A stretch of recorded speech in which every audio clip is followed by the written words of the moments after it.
we go. Actually, is there a way? Yeah, like this? Never mind. Yo, what's up, Scorpio? Good day? Good day to you as well, Fia.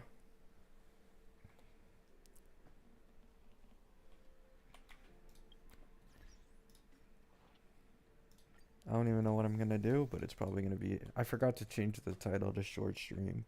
I don't think I'm gonna be streaming that long. I don't have like any like crazy amount of trailblaze power to use.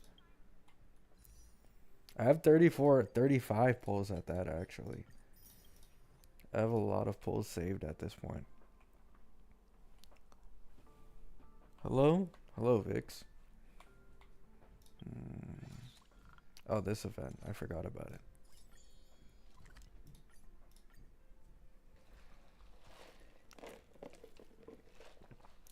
I'm pretty thankful for this event. It's incredibly easy. Makes my life easier.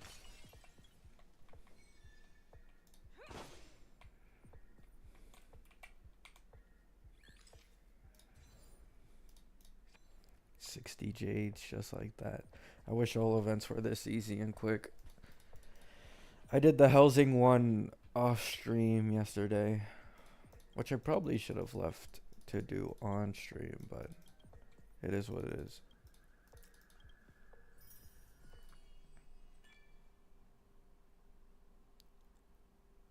How are you feeling? A lot of your videos speak to the current truth. Game is not in a good place.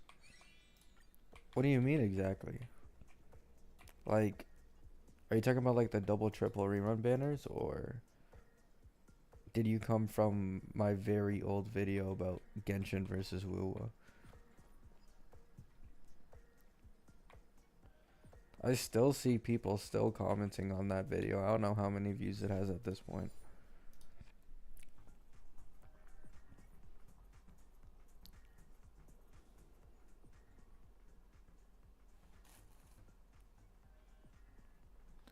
Hey, you convinced me to go for Herda instead of Aglaya. Hey, I'm glad.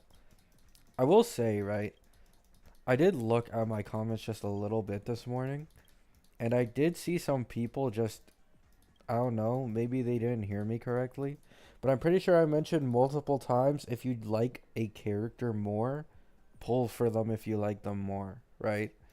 And then I kept getting comments that are like, oh, who cares about meta? All that really matters is spending your jades on the characters you actually like. Like, I'm aware of that, right?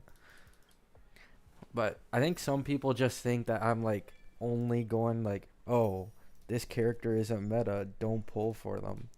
Like, I always speak in terms of just value. Like, I'm not going to recommend someone to pull something that's worse unless they just like the character more.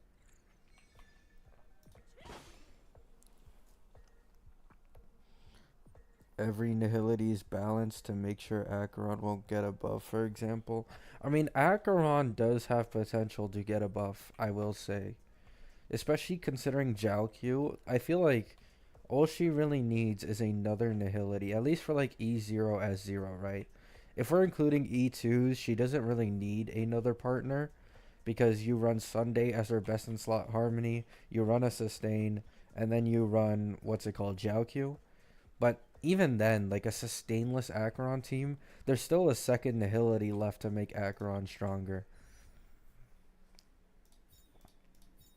But then again, I think they did something similar with Firefly here, where they kind of like cut her short because Fugue benefits her the least, even though they're the exact same element.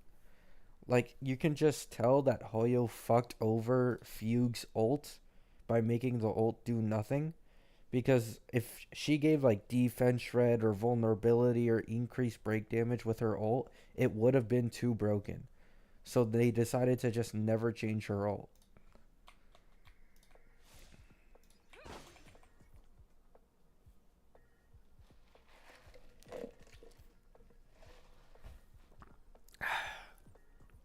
I just want an OP ice DPS. It's been a while since Xingliu. Bro, I've been saying this.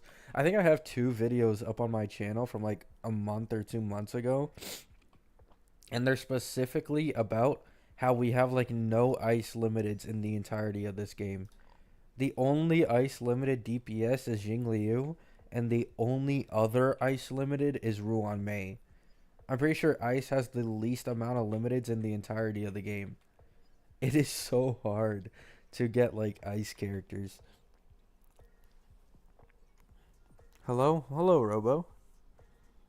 Do you think another Erudition DPS will come out that will fit perfectly with the Herda? Maybe someone like Skrullum? I do. I do think it's possible. I've already said this before, right? I think Herda will be in a similar situation to Acheron, where even though she's incredibly strong at release, she's not going to have an optimal team for a few patches, right? Like, for example, Triby should be her signature Harmony, who comes like a patch afterwards. It's no different to how Aventurine came a patch or like a banner after, what's it called? Acheron, right? And then I also think because Herda benefits so much from sustainless comps with like an extra erudition, I do think it's very easy to add on another limited erudition because currently you have Jade and then who do you have, right? The other best options are 4 stars, which are Serval and Herda. So that's very, very easily able to be power creeped, right? I don't think anyone's gonna have an issue if another 5 star erudition comes out that pairs well with Herda. They'll probably be a better option than small Herda and Serval. Yo man, what's up, random guy? You jumping back on Wuwa for 2.0? Probably not. I was really thinking about it like 2 days ago, but I don't want to play too many games at once. Like my brain starts to overload.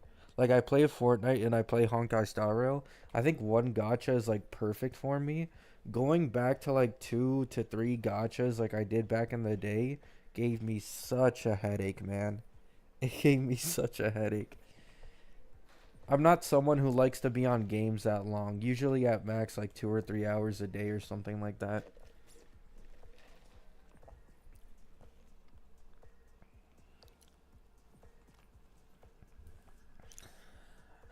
Yeah, that FF thing makes having Firefly feel bad. They should be. Yeah, exactly.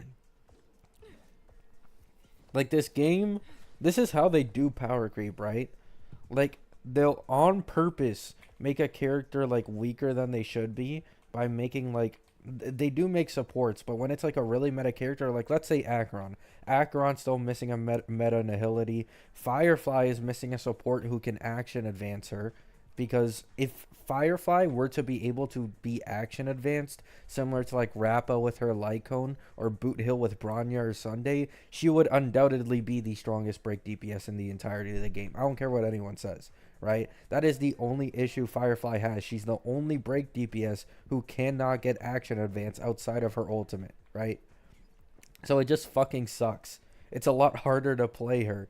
And like making her like super meta at high relic investment, because at some point relic investment doesn't make that big of a difference without like a character who can action advance you. While Boot Hill, you get like a 164 speed Bronya, and Boot Hill's able to take like an extra 3 to 4 turns a cycle. Like that's just so unfair, man. They always nerf a character when they start getting too strong so that like future DPSs, like new DPSs, end up looking better, right? It just is what it is, sadly.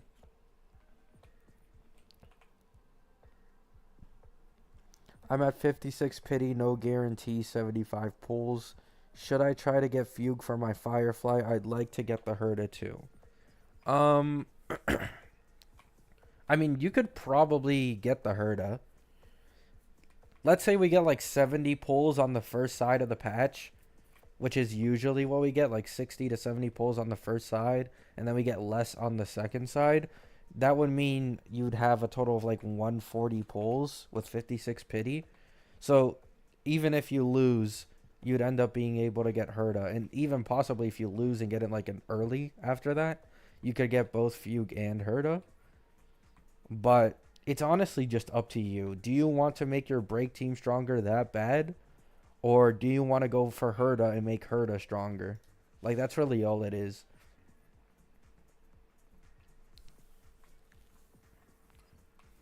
I think Fugue makes the biggest difference in sustainless comps, right? If you're not running a sustainless comp, I think HMC Ruan Mei is still like really, really good. Like if you replace HMC with Fugue, you will be doing more damage, but it won't be like absolutely substantial, right?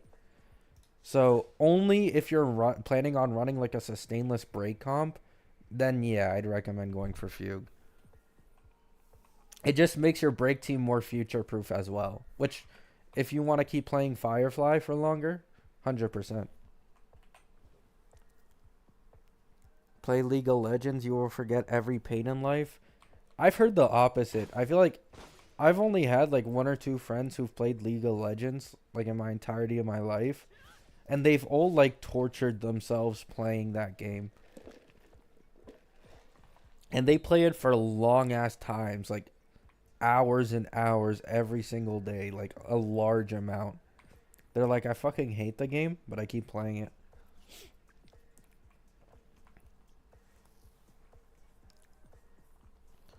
Would you say pulling for the Herda is a good investment even though I don't have Jade or Robin? Yeah.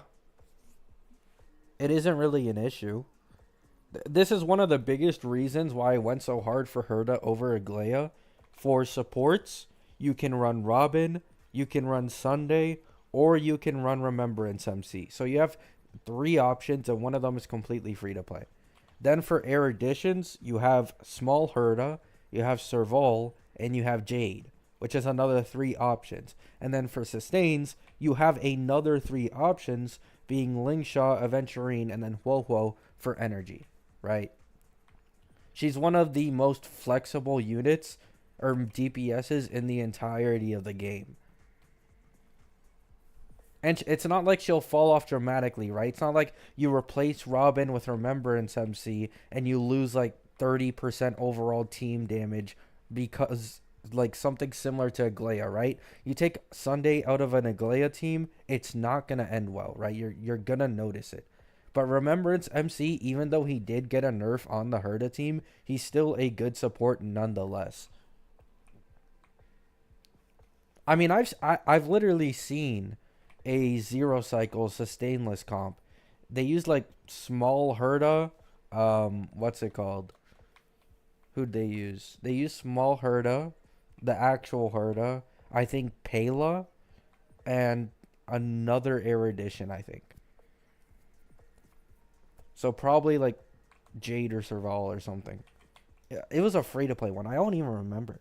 It was on the Legion boss, by the way. I don't think Aglaya can do the same zero cost on the Legion boss because she needs Sunday and Huohuo to do that.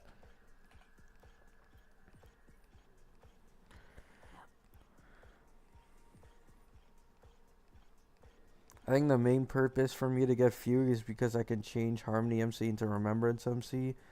I also have E2 Acheron and Fei Xiao, so improving my break team is not needed.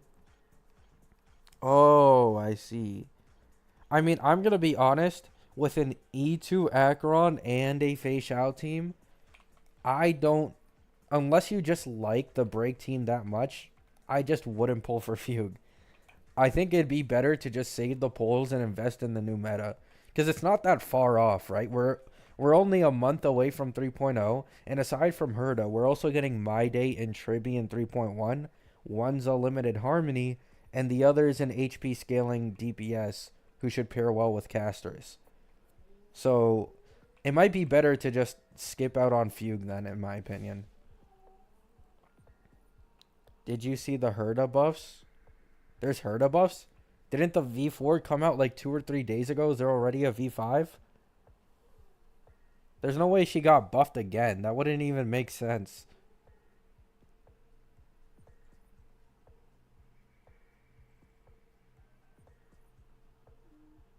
V5 is out. V5 buff. Oh, fuck. They buffed her again? Are they insane? How strong do they want her to be? I'm so confused. What the fuck? Does that even make any sense?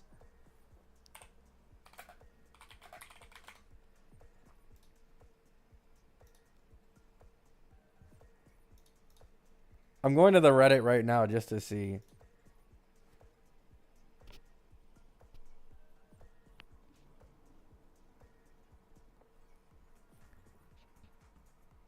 So, her E1 got buffed again. Somehow. It already got buffed in the V3. It got buffed again in the V5. It seems like better action advance and inspiration is also stronger and can charge up way more than it used to be. So her E2 is as well stronger. Her E2 got another buff. So her Eidolons got another buff. Stacks of interpretation. So the technique also went up in damage. Jesus. So she just got a huge buff in action advance and Eidolons.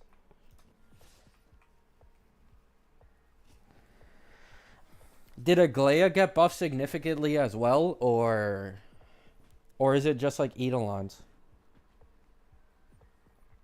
V5 usually no more. Usually, yes, but this V5 actually had a change. It seems like Aglaia and Herta got buffed. Now E1 is more worth than Sig? Yeah, it seems like it.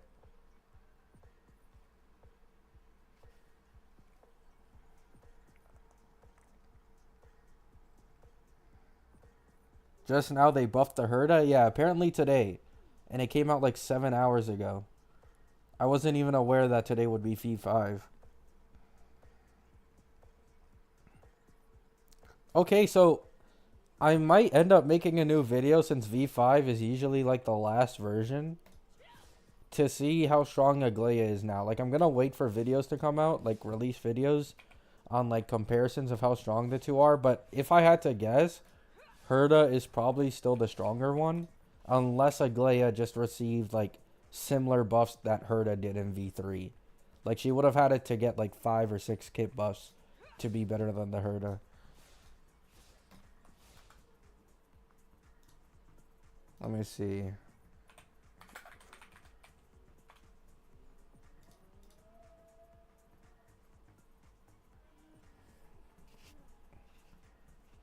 It seems like it's just mostly Eidolons for Aglaia. So at E0, S0, she's still like normal. She gets more defense down on E1. And it can stack... What? It can stack up to what? 20 times? You can get up to 300% defense down? There's no... That has to be like a glitch. That has to be a glitch. There's no way you could stack it up to 300% defense down. Does that even make any sense?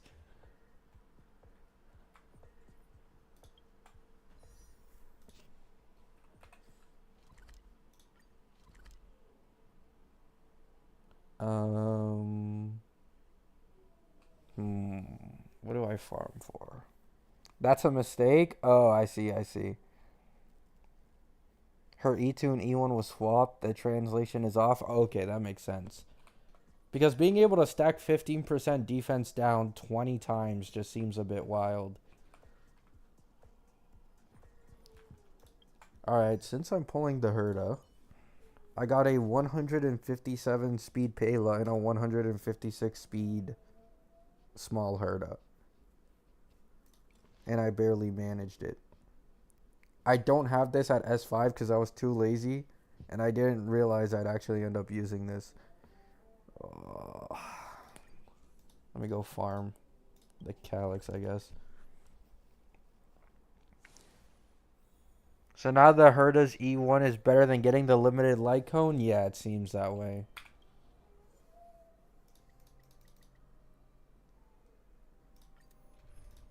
I don't under, like...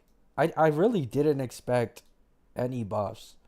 I thought, if anything, Herta would get nerfed because she's a pure fiction unit and she's performing similarly at low cost to like a Boot Hill or a Fei Shao in like MOC. And APOC, she isn't necessarily like anything special. She's good, but she's not anything special. But like, I thought for sure she'd get a nerf, but they ended up buffing her instead, I guess. I mean, that's a win for those out there who go for the Eidolons as well. I might not even go for her to Eidolon though, because I need Triby. I think Triby will be maybe more important.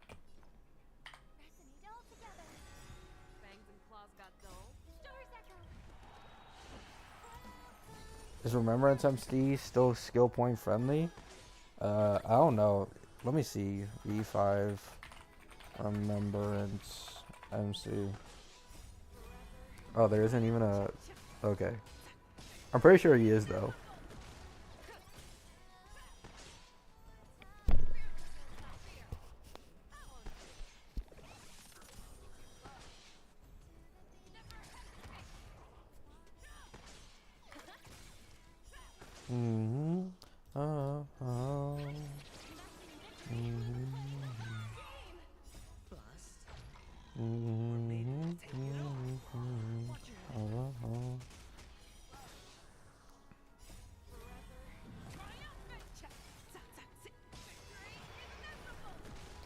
Herda just keeps winning. Is E0 Herda unchanged? So, from what I've seen, it's mainly the Eidolons that got a buff. But at the same time, she also got a technique buff. So it's not like only the Eidolons, but the Eidolons are the main change. So E1 and E2 just got buffed, basically. And then her technique also got buffed. That's what I'm seeing so far.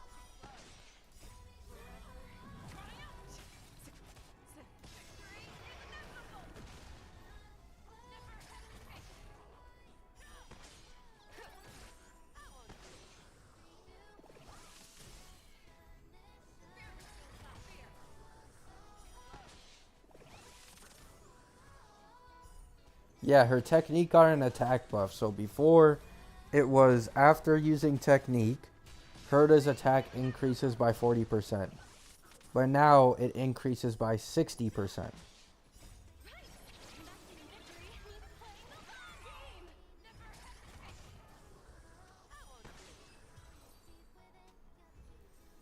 Yeah, and I don't think... Yeah, her kit didn't seem to get any large changes. It's just the E1 and the E2 for the most part. The E2 got the biggest buff though. So before, when using enhanced skill, Herda's action advanced by 15%, and that was changed to 35%. So you get an extra 20% action advance with the E2.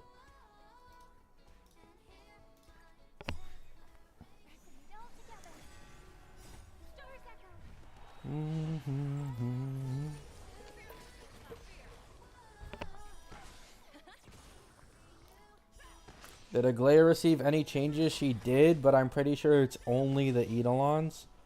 And I'm not even sure exactly what the Eidolon does because there's a translation error.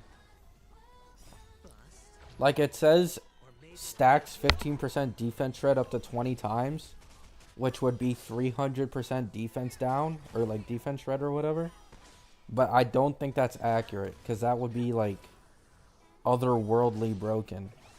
It just wouldn't make sense.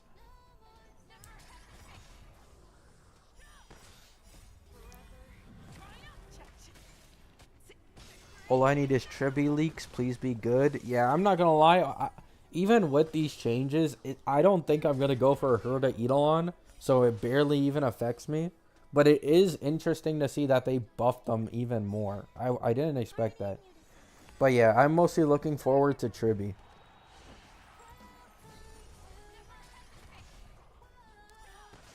Or my day. I'm not gonna lie. There's like a slight chance that I just skip Triby and the Robin Eidolon and just go straight for my day so I can get like a caster's team. Because keep in mind, right? My day was also given an A+ like meta rating from the leakers, right? Herda also was an A+.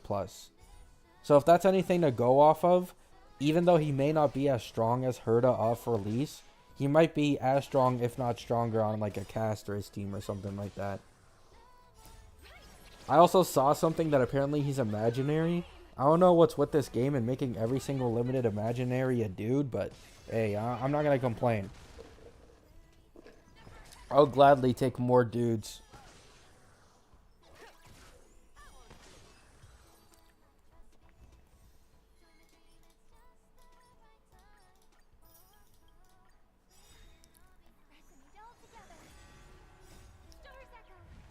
I have a feeling that Casters is gonna bomb the whole game. I have the exact same feeling, which is the only reason why I'm like so just wary of spending my jades too hard, because I'm always afraid, right?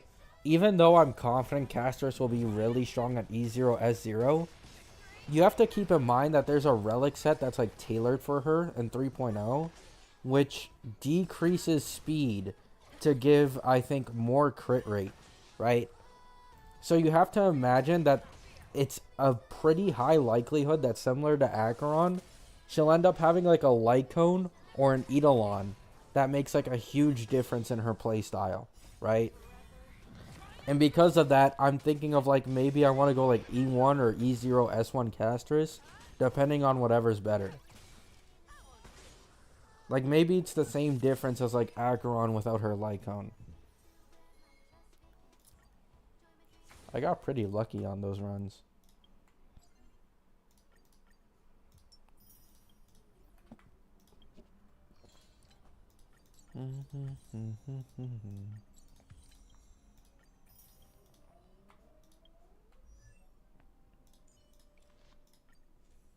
I need 3 more. There we go.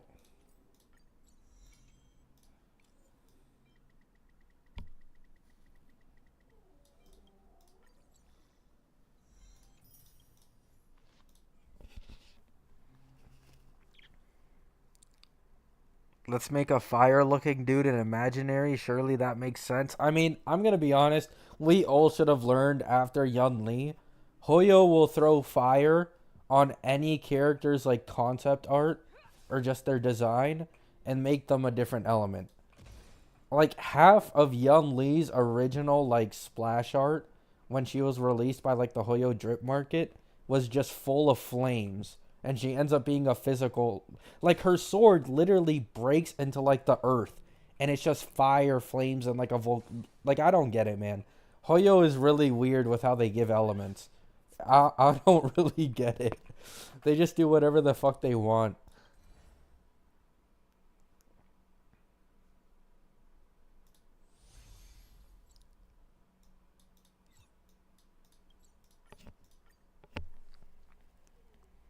Can't wait to sit for the fake collab.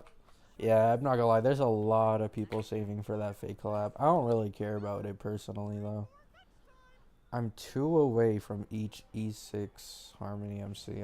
I don't want to do the side quests in Pentaconi. They're so goddamn stretched. Oh, right. I haven't done the main quest. I forgot.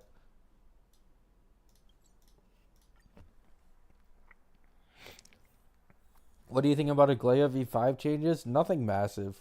I guess the Eidolon, whenever I'm sure it's a buff, right? Even though it's mistranslated, I'm sure the E1 and the E2 got buffed for Aglaya, but that seems to be it. So at the end of the day, if you're not pulling for Eidolons, it's just the same shit.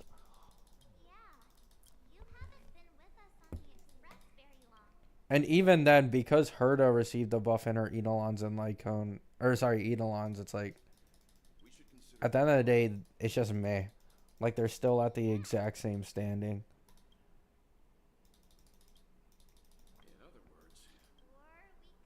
Hi again, Gabby. Hello, Waffle. Maybe they associate elements with a specific play style and not their design. I mean, that could be it, sure. But like my day, I think we can all agree, my day would have been so much cooler if he was fire. Like even in the trailer, like he's almost completely like the main color there that complements him is red. So he has like markings on his body that's red. The lion, the aura thingy that comes out of him is also red. It's like, ah, oh, come on, man. Although I guess like I think in the trailer the second form Don Hung is supposed to be fire, I think. So maybe that's what they're waiting for.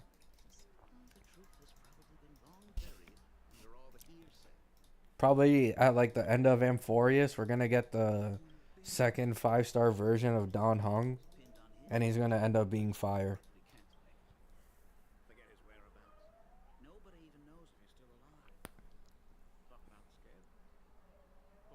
Oh, I see, Red Knight. I mean, that's for sure better, yeah. I think Aglaia just doesn't do enough damage, though. Like, that's the only issue she really had. Like, I saw a video where they ran, like, triple harmony with the Aglaia, and the Aglaia was able to do, like, 17 to 18 turns a cycle, and she still barely zero cycled. Like, even when you give her an insane amount of turns, the damage she does is just so minimal, it sucks, right? She's not bad by any means. She's probably going to be like, if I had to guess, like a T 0.5 in like almost every single endgame mode, if I had to guess, right? But outside of that, I don't know. Maybe I'm just being too picky, right? If you like the character, pull for her. Fuck.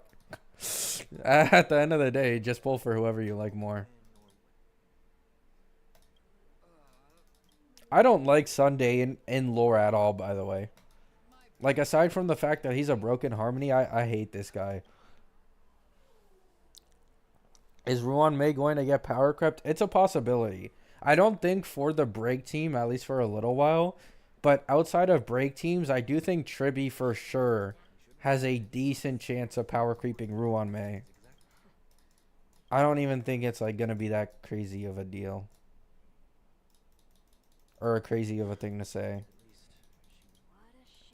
Like, I think everyone at this point is aware, going from like 1.x to 2.x, characters got exponentially stronger, and so did their Eidolons and Lycones. And if Sunday and Herda and Aglaia are anything to go off of, it's no different going from 2.x to 3.x. So a 3.x limited harmony will likely be better than Ruan Mei.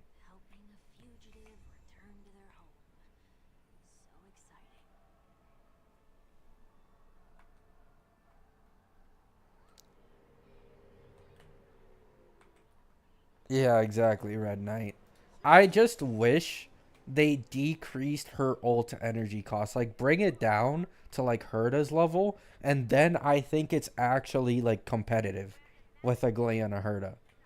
The issue is if you do not have Sunday and you're running a sustain comp without Wowo, it is so much worse to play her. That 350 energy ult cost is just insane. It's just so hard to meet that, man.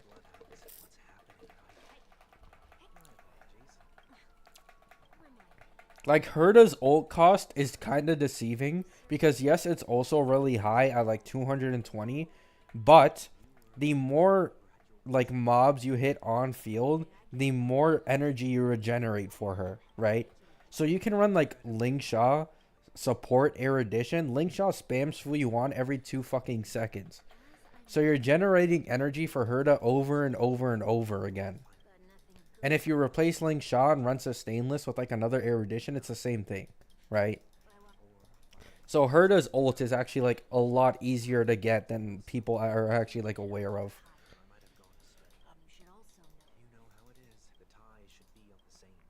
Or Venturine, yeah, Venturine as well has like the follow-ups, so that counts as well, right? And then Huohuo, even though Huohuo doesn't really hit, she still has her ult, which is at least decent for like getting some energy back, right?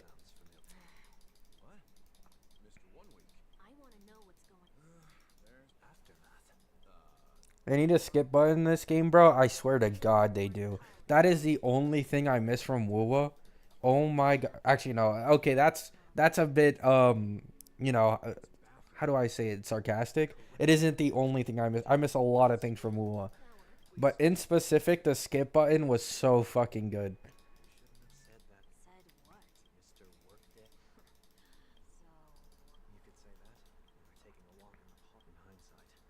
Like, which team is Lingsha even for that's not break? I mean, a lot. Maybe not best in slot. But I think, like, overall, she's easily the best abundance in the game. In break specifically, she's incredibly broken. You can even run her as a, like, the main break DPS, and sometimes she'll, like, zero cycle MOCs like that, which is incredibly impressive for a sustain. But even outside of that, she's the second best option in follow-up teams. She's the second best option in an Acheron team, right? Like, she has advantages that Aventurine doesn't. I've already mentioned this before, but you can put Aventurine in Lingsha's niche and he'll be ass.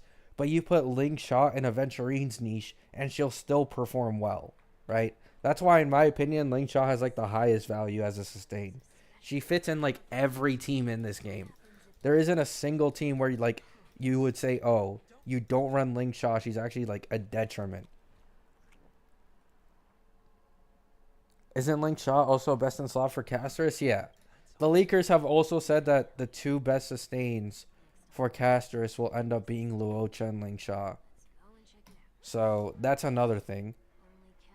She's also best in slot for the Herda, so. I mean, Lingsha has only been winning since release, right?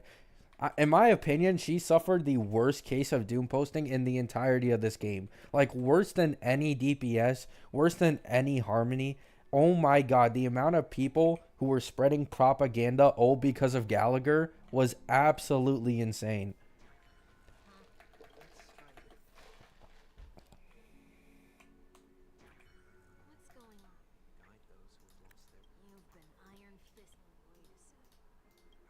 Does the Herda need her light cone? She doesn't need it, but the light cone is definitely a good damage buff. However, her E1 and E2 recently received as well a buff, so you can actually like go for either E1 or S1, whatever fits your team better, I guess.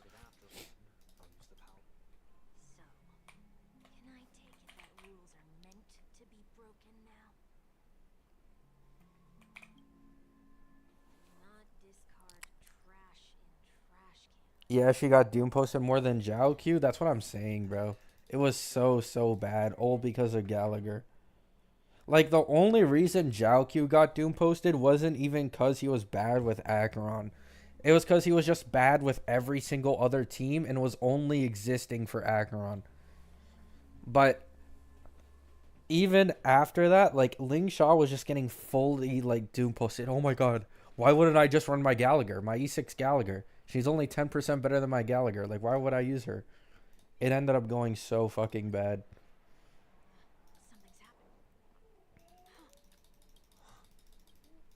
I mean, I knew that would happen, bro. Anyone who actually pays attention to the leaks and is unbiased will be able to see the people who are biased, right?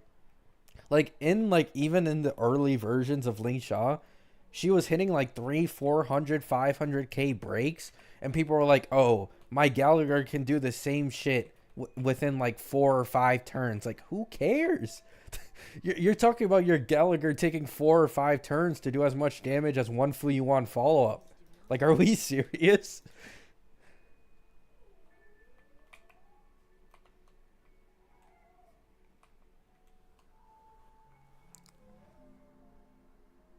Yeah, exactly, Radius. Like, it's just like, man, it was so bad when Ling Xiao was around. So bad.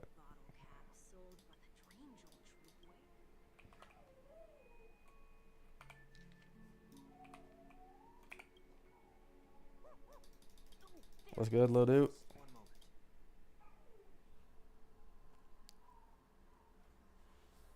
You can't prevent doom posting though. It's inevitable. People are gonna doom post casters too, for sure. For sure. For casters, it will be for different reasons, right? Like, the leakers have been hyping up casters to be like this end all be all, and even in that like teaser that they did for casters at like the Game Awards or whatever it was, like, it's pretty seemingly showing that Castris is gonna be like this really big character drop. So she's going to have so much hype that people are going to see her leaks, and then people are going to be like, oh, is that it? Oh, she zero cycles this? Well, my Acheron can zero cycle this too. Why the fuck would I pull for casters, right? It's always going to be something like that. Like, I'm sure some people don't remember it either because they're new or they just like forgot it. Acheron was being doom posted. Like, people were saying, oh, she performs similar to my Dill. She performs similar to my Jingliu. Why would I pull for Acheron? Oh, Dill with Sparkle is still better. Like, back then, people were on some high-ass copium for Dill and Jingliu. They, like, couldn't imagine them being power crept by Acheron. Oh, shit. I don't have... I'm so used to doing Calyxes that I don't have a fourth teammate on here. Because I always use my friend's Topaz.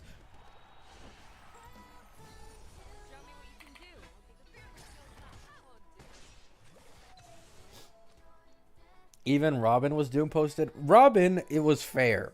Right? Like, to be fair, Robin doom posting back then was kind of fair.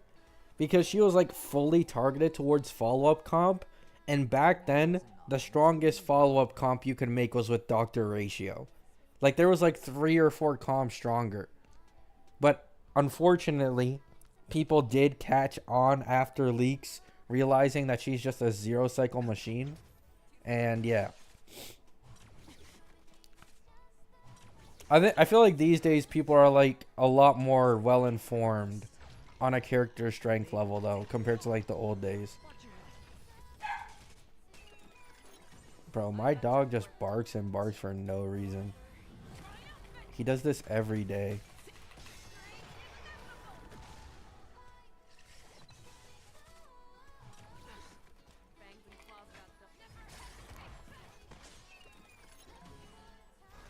I feel like no one really doom posted Herda. I mean, it was for sure happening in the earlier versions. Like, until her V3 hit, everyone, even though she wasn't necessarily doom posted, she wasn't looking that strong. And people were like even I'd agree. V1, V2 Herda was like really strong in pure fiction, but MOC and APOC, she was not anything special. That V3 change hit like a fucking truck, bro. It hit like a truck.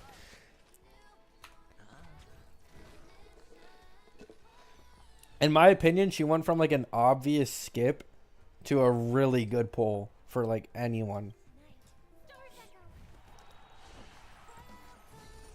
Earlier version, a lot of people favored Aglaia. Yeah, and I'd agree. I was in that boat. I didn't make any videos on V1, V2 Herda because she was so ass that Aglaia was just better.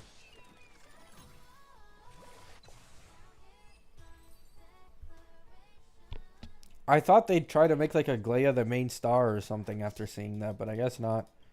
Guess they ended up wanting to make Herda the stronger one. Alright, let me fix my team comp. Where's March 7th? Why is she so low? Damn.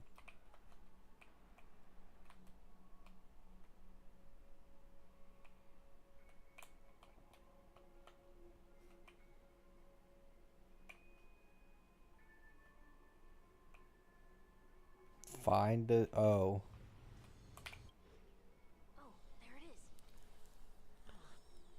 Did you see V5 Herda? Yeah, I did.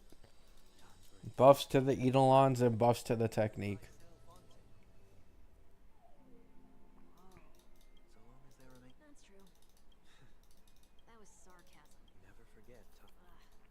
Just pull harmony units except Sparkle.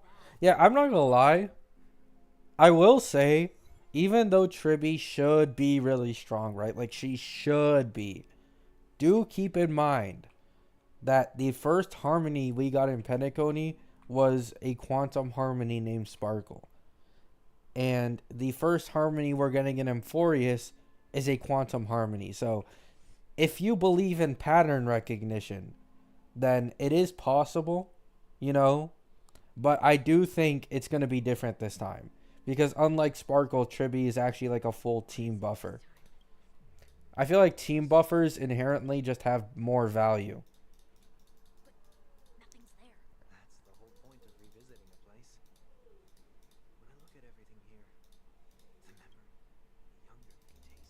Sparkle on release was insane, to be fair. I wouldn't even say she was insane. Like, she was good. But compared to like Ruan Mei, well, like who were the limited harmonies before Sparkle released? Was it only Ruan Mei? Like it was not a step down, kinda.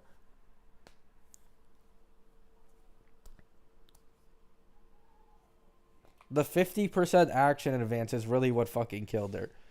Like a lot of people still used Bronya over Sparkle and performed better with a Bronya simply because of the 100% action advance compared to the 50.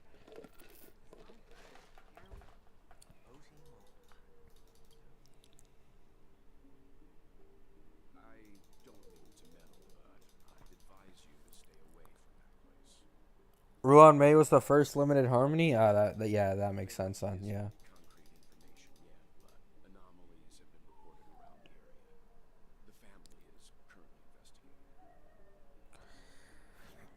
Leakers say that Triby's gonna make AoE characters happy. I'm confident in that, bro. They said that she has res pen and damage bonus in her base kit. Having res pen in the base kit is fucking diabolical. Like that is diabolical. Res pen is usually something you only see in like Harmony's Eidolons. That's the only time you'll ever see it.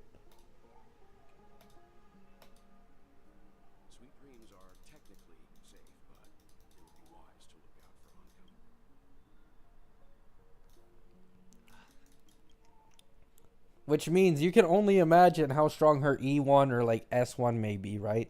Like Robin has a broken E1, Sunday has a broken E1, Ruan Mei has a really strong E1. You can only imagine how strong a 3-point-X Harmony might have an Eidolon or Lycon as.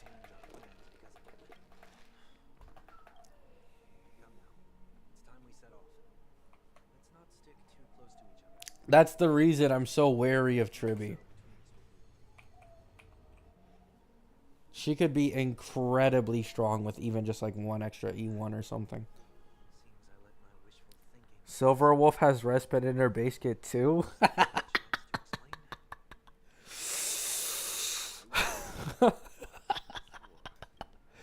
Fucking Silverwolf, man. Fucking Silverwolf.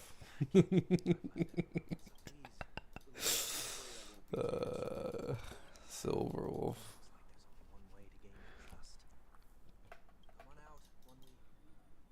Yeah, I mean, Silverwolf, man. It's actually so sad. Silverwolf, Silverwolf, in my opinion, bigger fall off than Sparkle, because they just started making every single meta DPS ignore weakness. Like I just don't, I don't get it, man. Like, what was the point of making her if every single new meta DPS is gonna ignore weakness?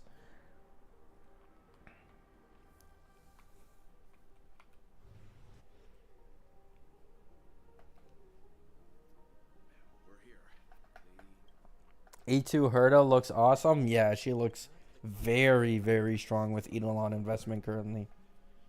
I actually had some people even before the V5 saying that like Herta at higher than E1 or at E1 like doesn't get that much value out of it. But in my opinion, even back then, they were incredibly strong. But now that they're even stronger, going for like a high cost Herta team could be very, very future proof.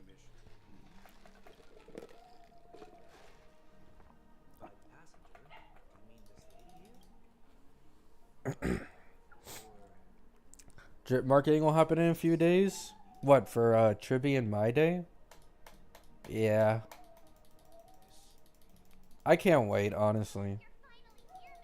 I've seen a lot of people say they won't pull Triby just because she's a kid. I kind of understand where they're coming from, but I feel like, why does it exactly matter? Like, as far as I've seen, they're not trying to, like, make her, like, weirdly, like, sexual or some shit like that. Like, I don't give a shit if she's a kid. I'm not going to look at her like that. I'm going to pull for her if she's meta nonetheless. But it seems like some people have, like, a kid, or sorry, like, an issue with pulling, like, any kids.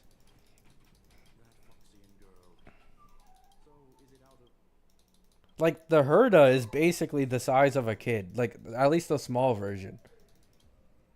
We also have Bailu. I've never seen anyone complain about, like, oh, I'm not going to run Bailu because she looks like a kid. Like, Triby isn't a kid, I don't think, either. Like, she's supposed to be part of, like, the Amphoreus Chris heirs or whatever the fuck it is. She's probably, like, some god that's, like, hundreds of years old. The exact same as Nahida.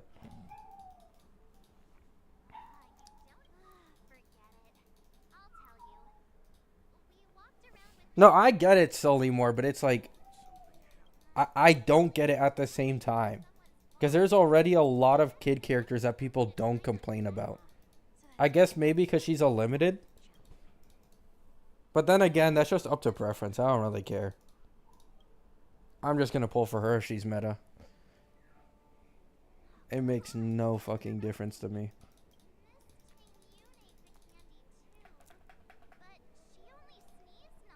The only thing I will say is I hope she doesn't have an annoying voice. That's the only thing I really hate about these gacha games. Sometimes the voices are just too high pitched, like fucking Paimon, and it really gives me a headache.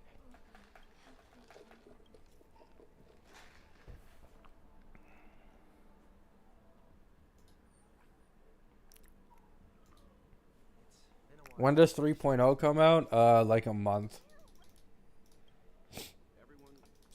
I think. Like a month. Actually, let me see. It's usually like 1 or 2 days after a banner ends. So I'll check right now after Fugue thingy.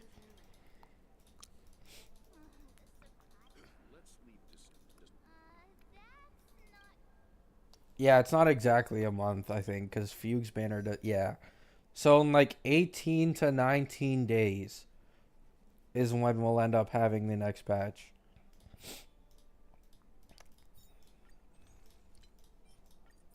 I have a decent amount of pulls for being guaranteed at 40 pity. Has anyone actually ever spent their Starlight on these Lycones? I feel like it's such a waste. Unless you go for like Branya's here.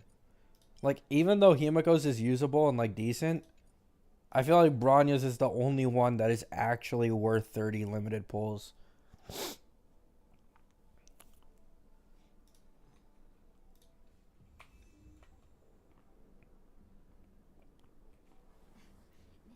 I was considering it early, like the first month of the game. Yeah, I guess back then it's like understandable.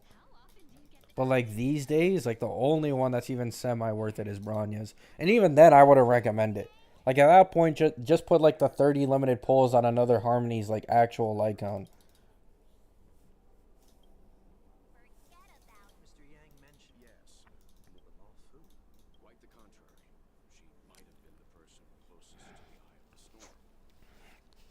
Exactly, Eden.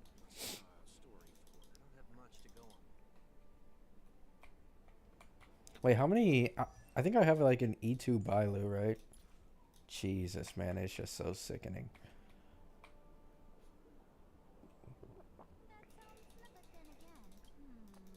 Silver Tongue Tingyan.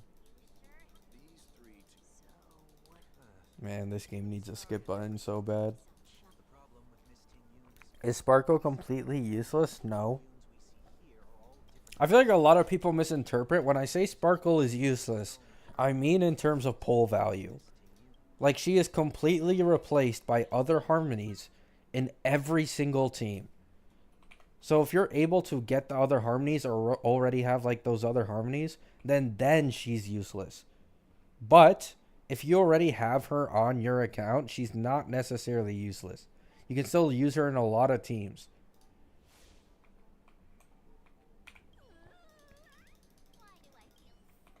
Like, a lot of people had this misinterpretation with me when I made my Sparkle hate videos, and I was like, oh my god, she's useless to pull for.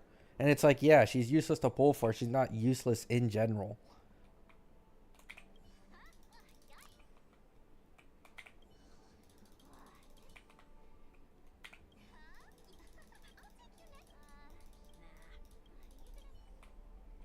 But if you're a new player, like, no one's going to recommend you to pull for a Sparkle rerun.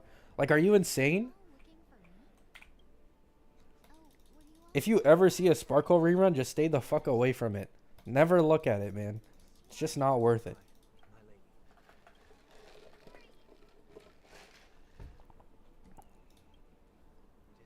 Like, I remember when, like, 2.4 was around. Bro, I was getting berated by people who had, like, full confidence in Sparkle. Oh, just wait. Just wait an entire year. Give us another 5 patches. We're gonna get a meta SP hungry DPS that's Quantum. And then fucking Sunday comes out. Then Sunday comes out, man.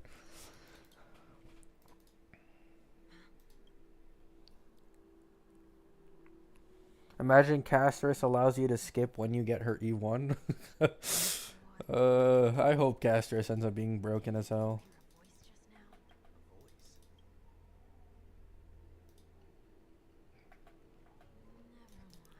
I don't even really care about Castress herself. It's just the Black Dragon. Like, I'm gonna be completely honest. Ever since I saw her, like, with that Black Dragon summon in the trailer, I immediately knew I wanted her. Wow. Never did I expect that every encounter with you would always be in moments of distress. I totally haven't seen you before. Improperly? I definitely did not see your leaks over a month ago. What a cool character design.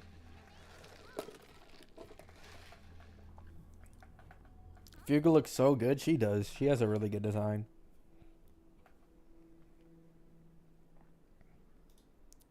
It's nothing.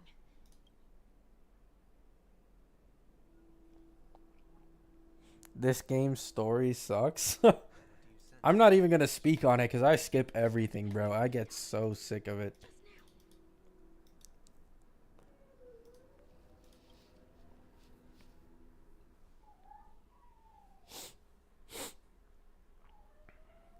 Yeah, man. Guess you have to full Fugue? Fuck no.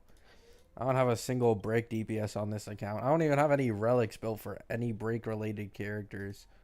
Even my Lingsha has like half-assed relics.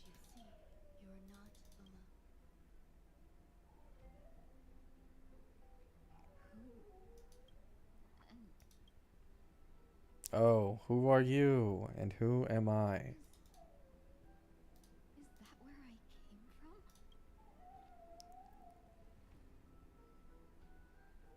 And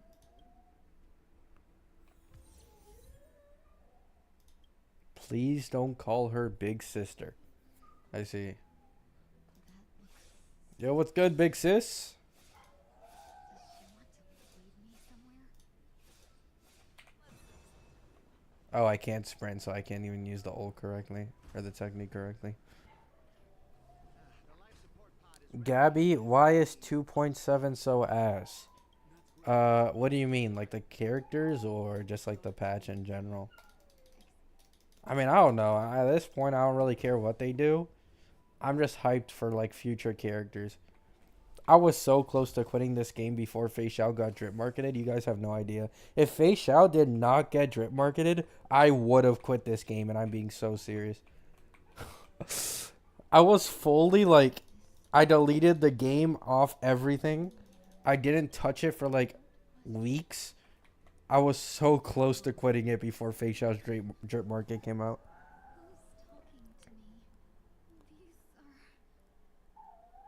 Past 2 patches of the story have been unbearable. Yeah, I can't speak for 2.7 because I completely skipped it. But 2.6, oh my, I wanted to punch a hole in my monitor, man. Like those fucking banana monkey TVs and that stretched out fucking Rappa event with like the concert. Oh my god. I wanted to break something.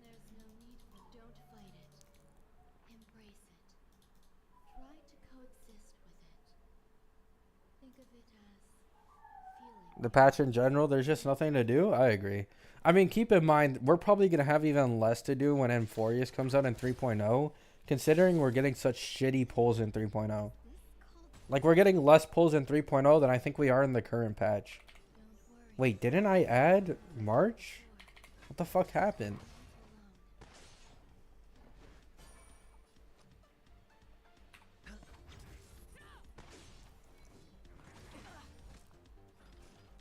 I hated the concert event, bro. It was so dry. Like, the concert event itself wasn't actually bad. It's the dialogue. It's always the stretched out dialogue every single time.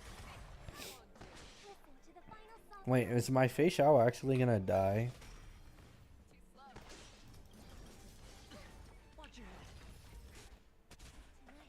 Like, why'd they get rid of my March? I don't understand.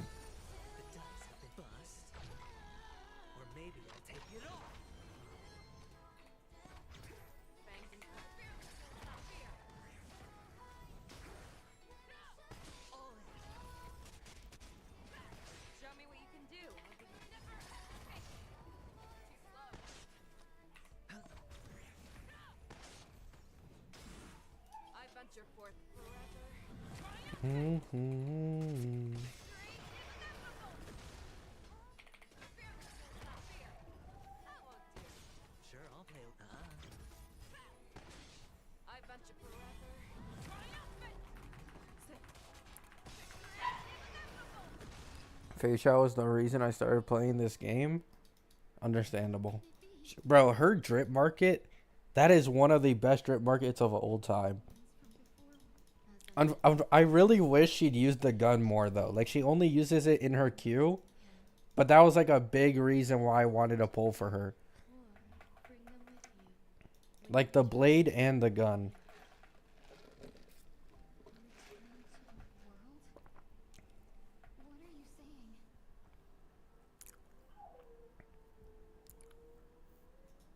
I didn't like how they made Sunday look weak. What, in, like, the story? I mean, I'm not gonna lie, I fucking hate Sunday, so I'm kind of biased. I just don't like him as a character. Like, the man tried to sacrifice, like, everyone in Pentagoni.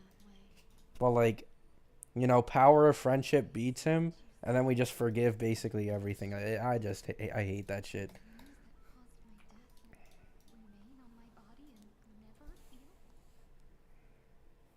I understand this is, like, mostly a story targeted towards, like, younger audiences, though, so, like, they won't give a shit. It's like, oh my god, Sunday, he looks so cool, so handsome. I mean, his drip market was, like, the most, like, drip market I think they've ever done. So, he's certainly one of the most glazed characters in the entirety of the game. I don't know why, but, hey.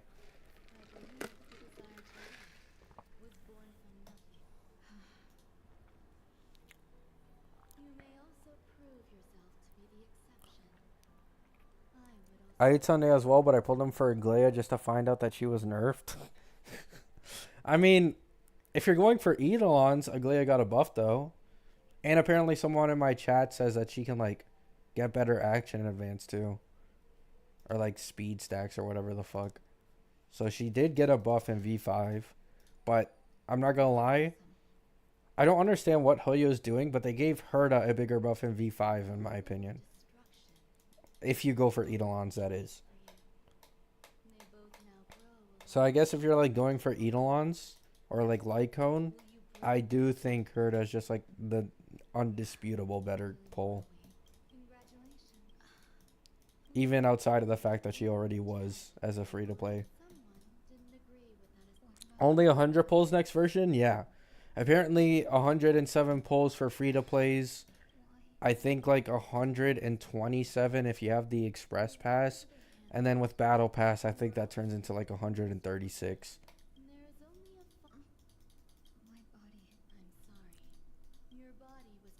Why so few pulls if it's like 6 banners? The crazy thing is it's 8 banners. It's not 6, it's 8. We have the 2 new characters, and alongside 2 new characters, we have triple rerun banners on both sides. So it's 8 banners in 3.0, and we're getting less pulls. They're just greedy, bro.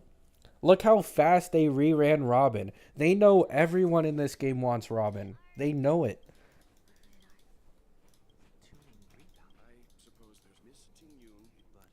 It's like, oh, let me put the best abundance in the game as a rerun. Oh, let me put the best DPS in the game as a rerun. Like, they put Fei Xiao, Lingsha, and Jade on the first side. Like a lot of people are gonna be tempted by that. I wouldn't be surprised if if 3.0 is Honkai Star Rail's like best month ever. Like in terms of profit, I would not be surprised.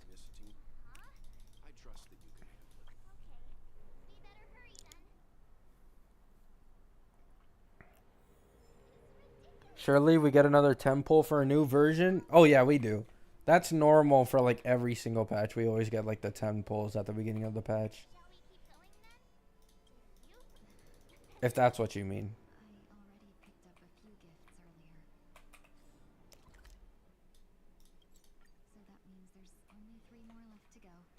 Walk maxing. Walking as little as possible.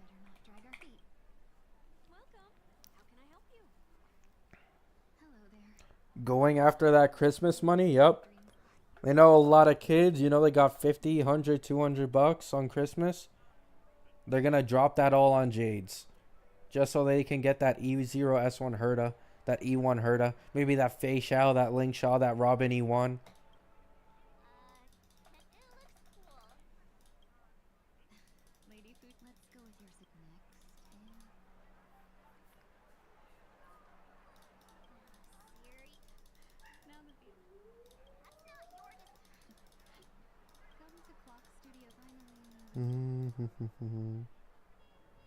Soul Glad Syrup. That looks pretty... Yeah, good idea. Sounds pretty good.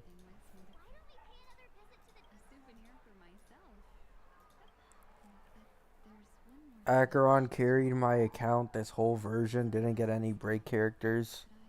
Or Fua. I mean, yeah. Acheron has lasted a pretty good while.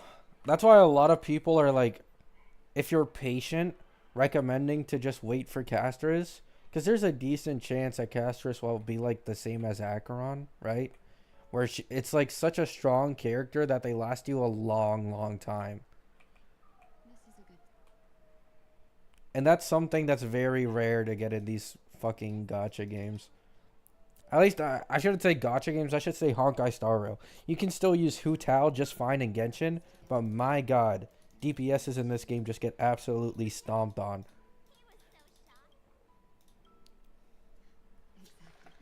Imagine being a Jing Yuan puller. There's people, keep in mind, there are people out there with E6S5 Jing Yuans, right? E6S5 Jing Yuans.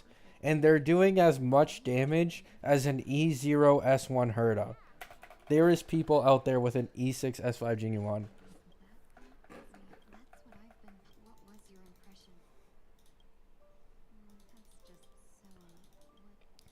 I don't feel bad, by the way.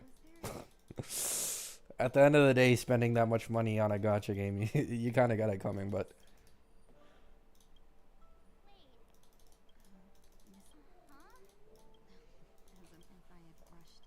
The power creep is real? Yeah, it really is. Let's not even talk about Blade, by the way. Let's not even talk about Blade. I think E6S5 Blade is probably worse than E6S5 Jing Yuan. Because at least Jing Yuan can use Sunday. At least Jing Yuan can use Sunday. But Blade, my god.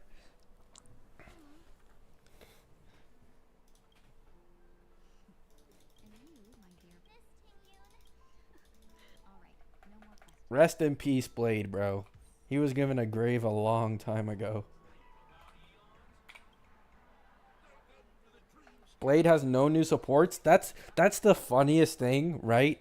We still have 0 leaks of an HP support. Like, we have My Day, who is supposed to be a DPS. Castris is also supposed to be a DPS. We have 0 fucking leaks for an HP support, even this far into the game. Like, Blade is just getting royally fucked. I've never seen someone just get done this dirty before. He's the aura man of Honkai Star Rail.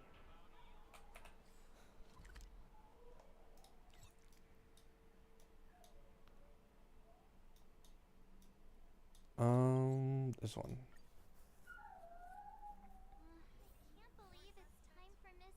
I really hope My Day doesn't turn out to be... I don't think he will.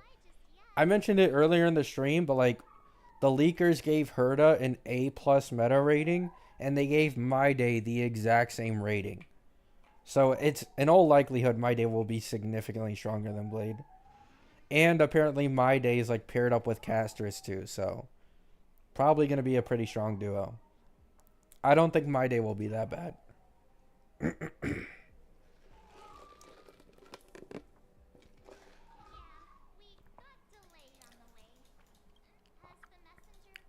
Jingliu is better than Blade in my opinion. I think everyone agrees with you, Abby. Don't worry. You don't have to say my opinion. It's not controversial here. I think everyone would agree Jingliu is better than Blade.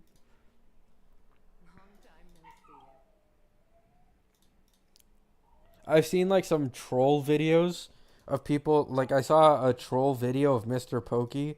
Like he was doing Super Break Blade. And then Blade would do like 50k damage. And then Lingsha would do all the damage on that team.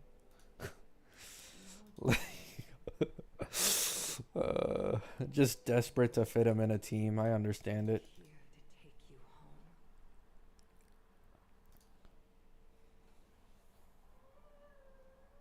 Lingsha Showcase? Yeah, exactly. Whenever it's like a break team and it's not like a main break DPS, it's literally just Lingsha Showcase.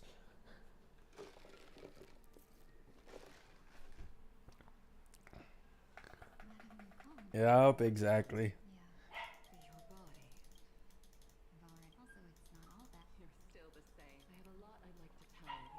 Time to undust my account that only has Aventurine and start saving. Yeah, honestly, if you only have Aventurine as your only limited, it might be better to just restart the game at that point. Unless you've all like not gone through like all the planets and shit. I feel like being a new player in this game is getting exponentially better. Because the more main quests we get, the more a new player can go through for like free pulls. I think at this point, a free player who like full grinds one patch and like finishes everything in one patch could probably get like 3 or 4 or 5 stars. Which is really good. That's like instantly you have one entire team comp.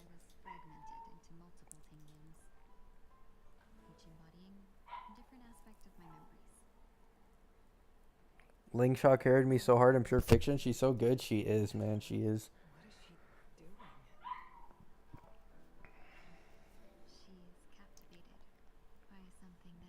The account hasn't even seen Sampo. Oh, you got Aventurine on 7 pulls? Yeah, keep going then.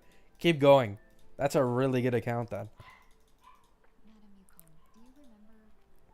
Gabby, Aventurine, and Japard are my only sustains. My condolences. My condolences with that Japard. Japard is just not holding up these days. He's not holding up. I'd recommend getting Lingsha if you can in the 3.0. If that's the case. Like at least 2 limited sustains. And that will give you like, you'll have the 2 best limited sustains in the game on your account.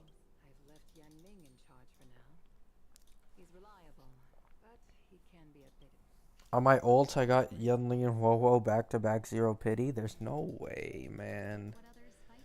Life just isn't fair sometimes.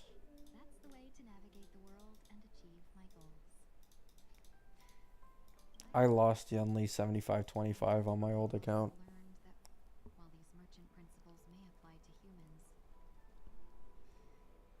On my second account, my sustains are Gallagher and Japard, so yeah, I'm not gonna lie.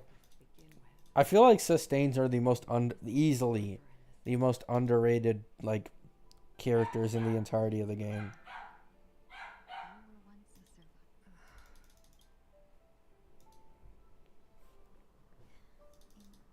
Like Aventurine and Lingsha both make like big differences in their good teams.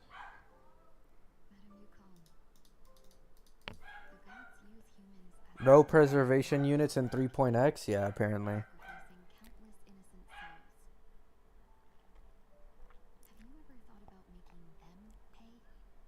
Only sustains I pulled for were Fu Xuan and Huo Huo. This account has, I think, every sustain except for one, I think, if I remember correctly. I think I have Huo Huo, Lingsha, Aventurine, and Fu Xuan. I'm missing one. I think it's Luocha, yeah.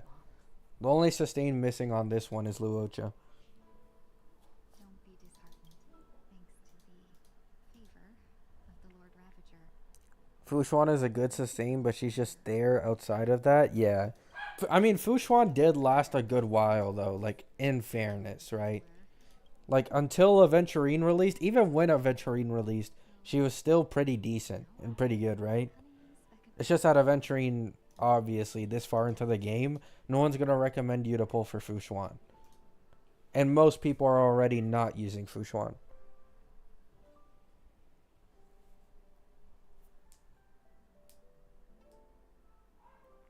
I agree, Kea. I think a lot of new players, like, this is my exact same thinking when I first started the game. I did not want to pull for a sustain as a new player. I only wanted to pull for, like, the new meta DPSs. And I thought sustains would be, like, damn near useless or barely make any difference. It's not until you actually pull, like, a good sustain that you realize how much of a fucking difference it makes.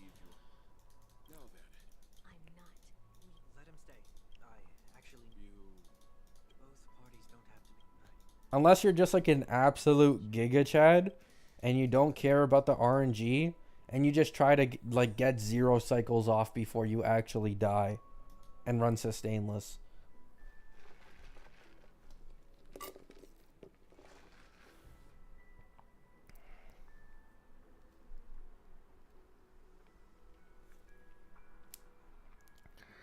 It's an RPG. Why wouldn't you get a sustainer? Are you insane? Because I never played a gacha before. Like, I did play a gacha before Honkai Star Rail, but it was only Genshin for like a little bit.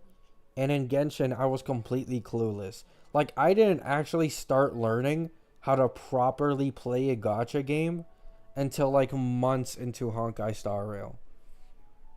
Like, Honkai Star Rail was the first time I had to actually like think and was actually interested in like kind of learning how to play characters correctly and like their kits and shit.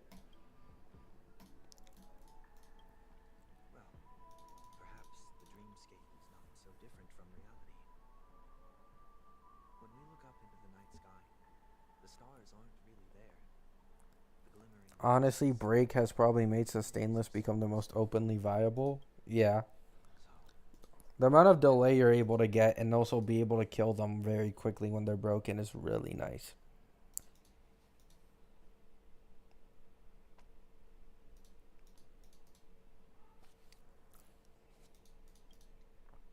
Mm-hmm.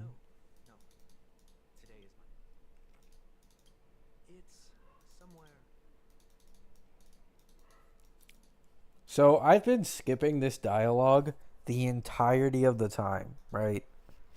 How am I still not finished? Like, I haven't even been stopping to read the dialogue.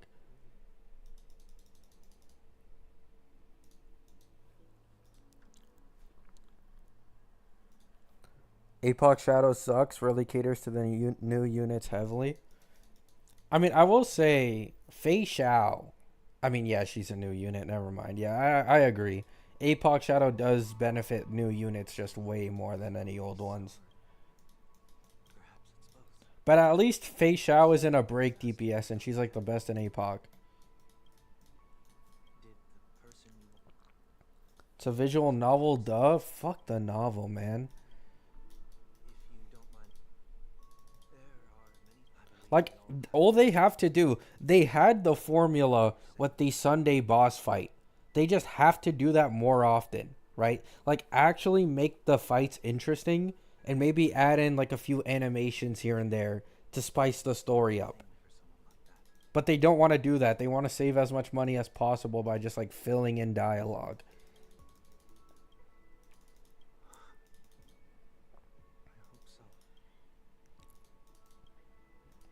Like, this is a billion-dollar company, bro. This is a billion-dollar company.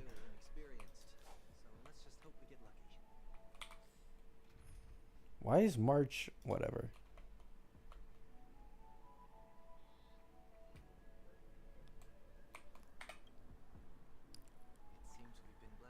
Apoc Shadow's the most fun out of the three. I'd agree. Yeah. Well, actually, I think Pure Fiction is more fun. Like, you just get to see insane damage numbers in Pure Fiction, and you're just constantly hitting over and over again. I think I like Pure Fiction more than Apoc Shadow.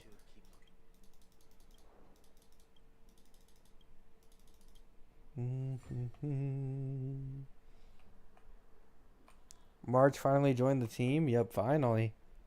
She just like disappeared out of nowhere, even though I already put her in there earlier.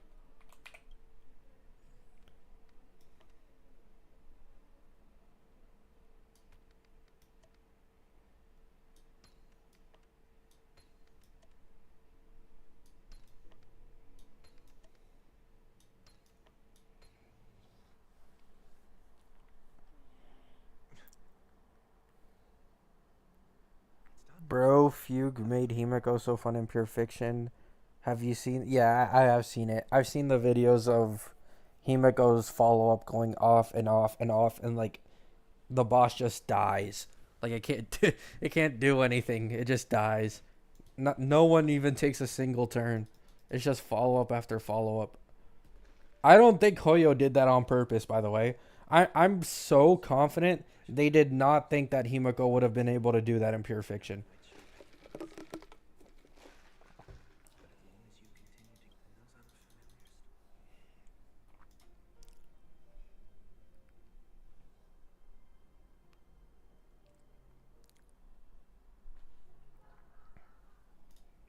How's Himiko's true damage with Remembrance MC? I have no clue. Literally the only comps I've seen Remembrance MC on lately are Glea and Herda.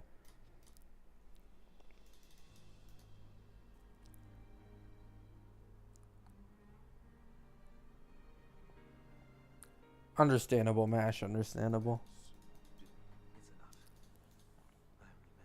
Planning to switch language, to be honest. It's starting to get to me, the mute characters.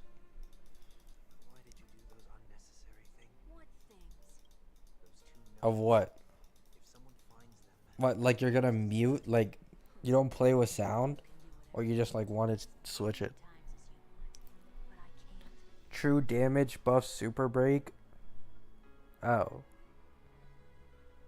I didn't even know that.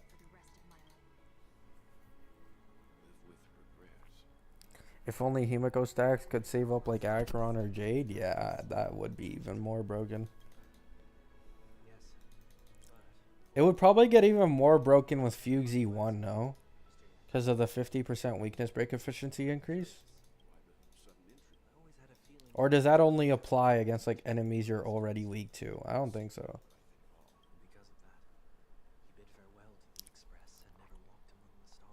Oh, I see, Exodius. I see. Am I insane for thinking about getting E1 Jade for my Fei Shao? I guess for Pure Fiction? I think I saw a Fei Shao Jade team do really good in Pure Fiction. So I guess then it's understandable, but it's certainly not the best pull. Considering you could just pull Herda and also max the Pure Fiction. But it's whatever's most fun for you anyways. Like, I'm sure a Jade Fei Shao team would be really fun.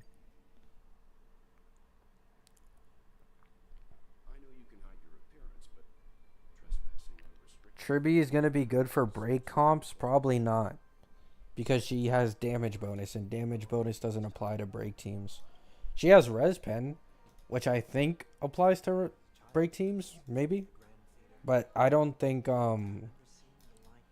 like, damage bonus doesn't apply to break teams at all. I know that for sure.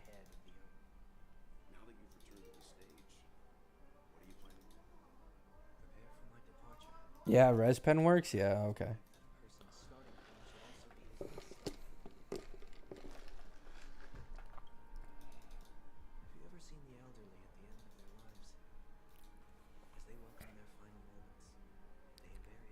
Yeah, exactly. And she's able to give action advance as well. I mean, you could make the argument that possibly Triby could also be Robin power creep, right? And that's why Hoyo's rerunning Robin in 3.0 right before Triby.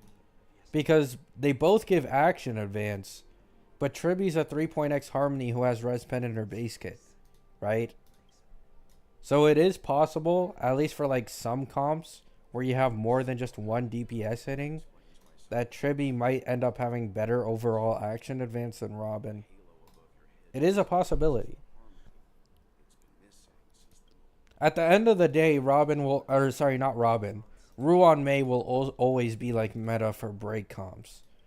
So even if she gets power crept on like other teams, people will still pull for her nonetheless for like a break comp. So she'll never lose value like that until another break Harmony comes out. If it's 50% action advance, won't she be bad? No, it's not like that, Robo. So the leakers have said, depending on how many characters on field are hit, you receive a certain amount of action advance. That's how Triby is going to work. So the more characters on your team who are able to hit multiple mobs at once, the more action advance you or your team might receive, right? So Lingsha should be pretty broken with Triby. I think that's like 100%. If you run Triby and Lingsha as a sustain on a Triby team, that's obviously going to be the best possible option probably.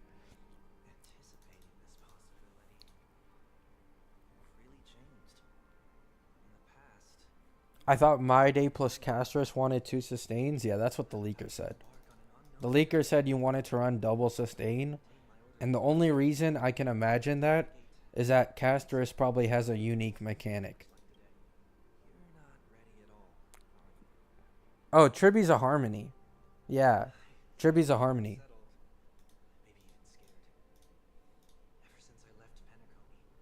That's why so many people are like really wary of her. Or like me personally, even with the Robin rerun in 3.0, I don't even know if I'm going to do that. Because Triby's a new limited Harmony.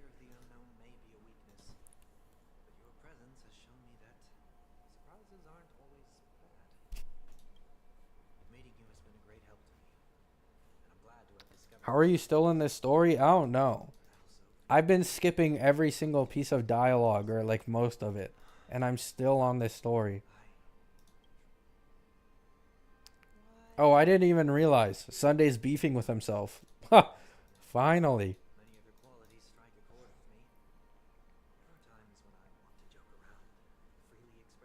Could Triby be good in follow up then? She could. She could end up replacing Robin on the follow up team.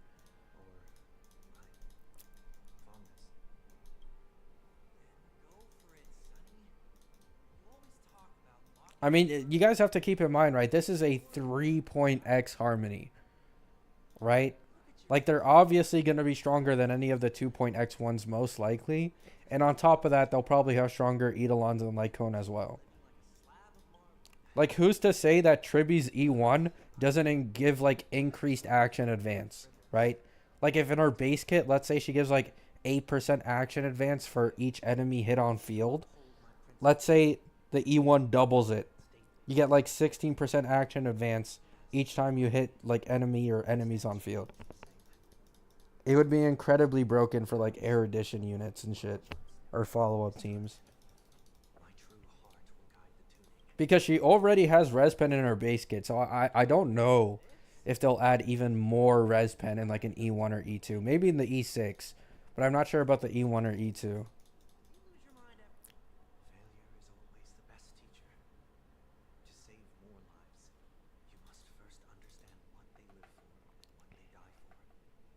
Like Res Pen is always an overall damage increase. Which is why it's so broken. Like Robin's E1 gives 24% Res Pen. That's 24% more overall damage for the entirety of the team.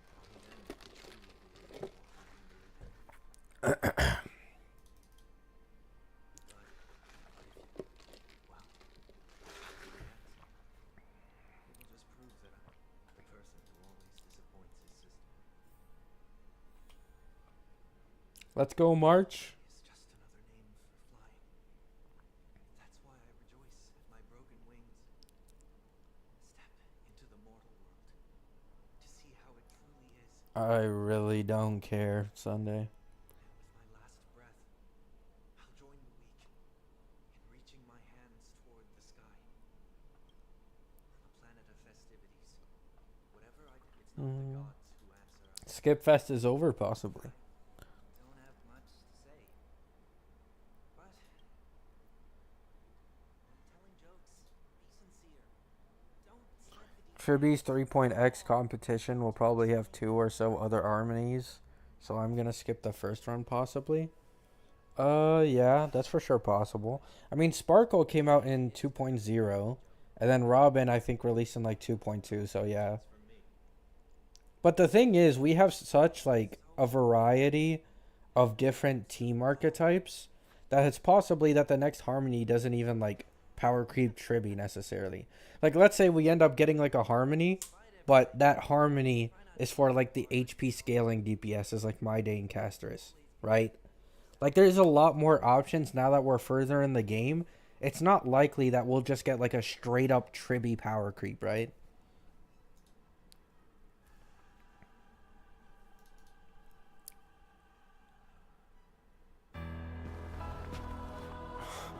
Oh, we have another animation. Planet of festivities, land of the dreams. I say goodbye to my home. Should one desire I'll to be leave back the in a stage minute. for You guys good, enjoy the animation. One must first step back onto the stage.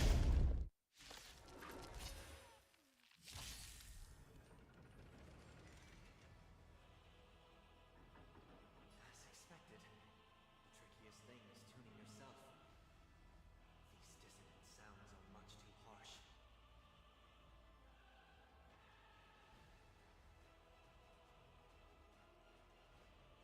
on! Let me fight!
But I'm back. Whoops, I did not mean to do that. Wait, I can't put it on autoplay? What a scam.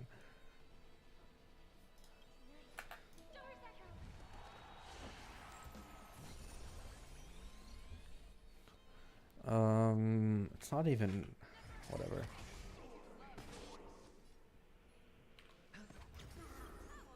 The dice have been cast. Or I'll take it all. I venture forth.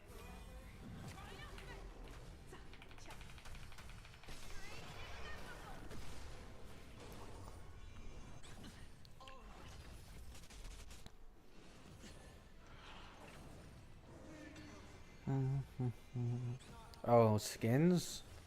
I mean... I don't know. Like, am I the only one who thinks skins would be less successful in this game than Genshin? Solely because of the fact that, like, no one will ever use the, like, power crept characters. Like, it's always old characters that get skins, right? So who the fuck would use like let's say Kafka gets a skin, bro. Like you're never really gonna see that. Like at least in Genshin you can like travel the world and you're constantly seeing your character. But it's not really the same in HSR.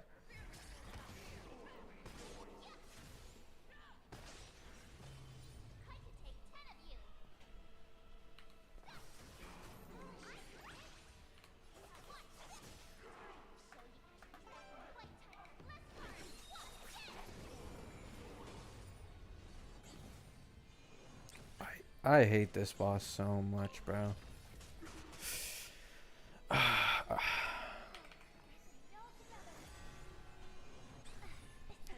Kafka skin, she's already dead? Yeah, exactly. Like, at least in Genshin, you can still use old DPSs just fine for the most part. But in this game, not really.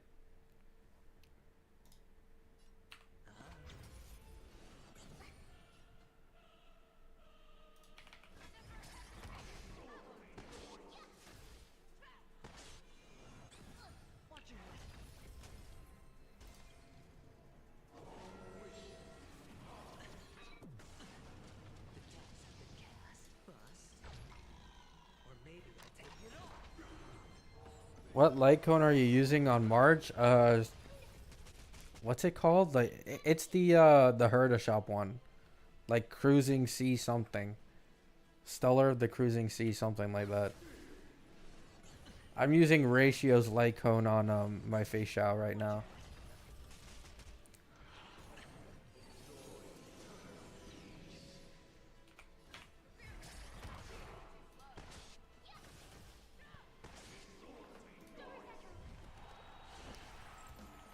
Oh, I wasn't even paying attention.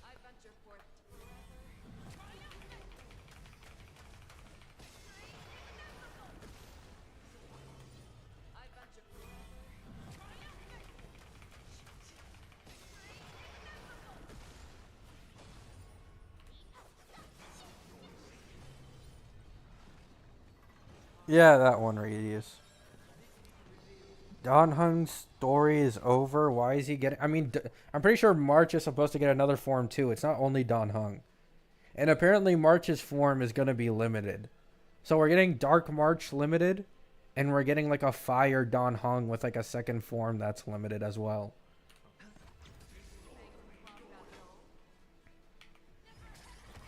I'm most interested in Dark March though. Considering she'll finally get like a limited version.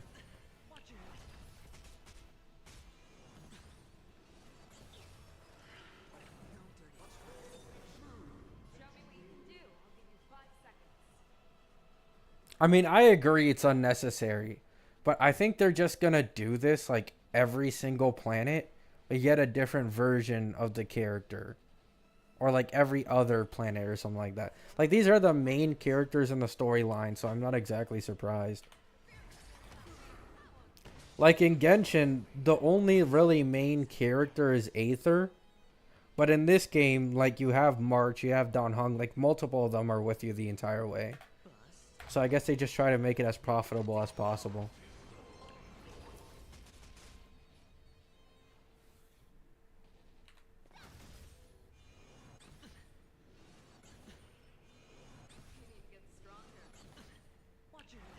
Yeah, another thing is Don Hung, like, yeah, he's Chinese. Like, I'm sure he makes a shit ton of bread for Hoyo.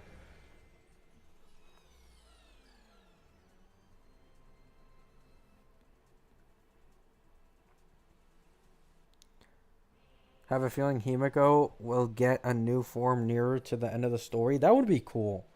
I'm not gonna lie, Himiko has one of the best designs in the game, despite being a standard character. Like, for when she came out, she has an amazing design.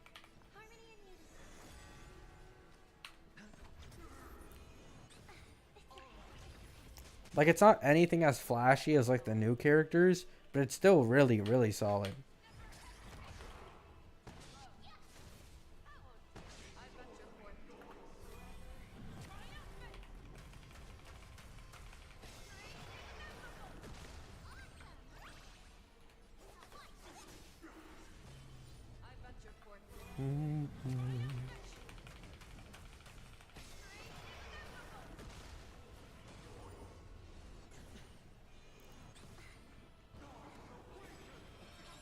We need a new Welt too.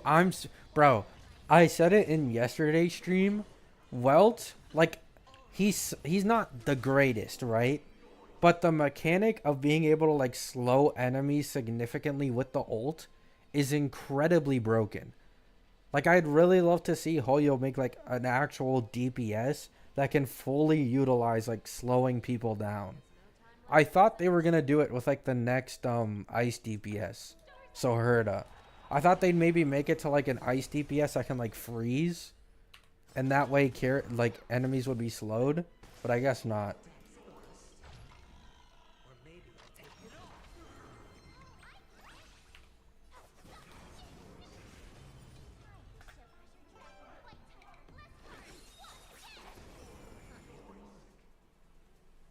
Actually, I heard that Welt was pretty OP in his prime, kind of like Acheron.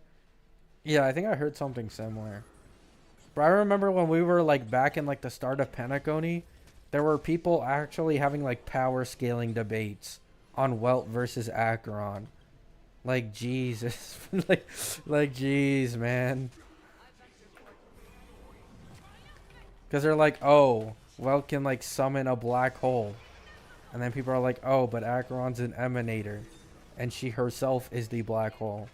And then I was just like, it was going over and over and over again. Look at March doing great, guys. Yeah. I'm not going to lie. I am really interested in Dark March. I think they could actually go... Like, if this is a 4-star March's design, I think it's really good. Like, they could go crazy for, like, a 5-star limited Dark March.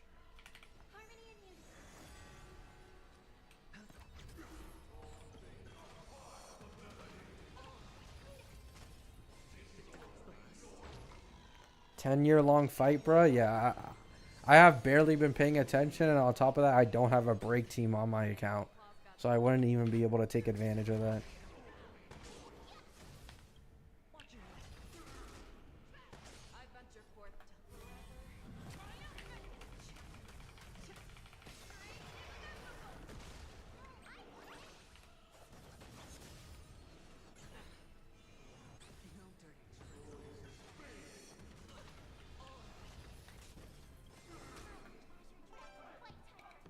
You're not getting Boot Hill anymore? Hell no. Hell to the fuck no. There's just way too many reruns. And on top of that, like, I just changed my plans. I want to get... I don't even know what I'm going to do anymore, bro. There's so many fucking options. I have time to think it over. I'm going to pay attention to, like, the versions for Triby and stuff. To see how strong she ends up being. To see if I, like, really pull the Herda. Because in all honesty, I might just skip Herda, and then Triby will probably be the best support for Dot and like any type of AoE comp. If I had to guess, right? So because of that,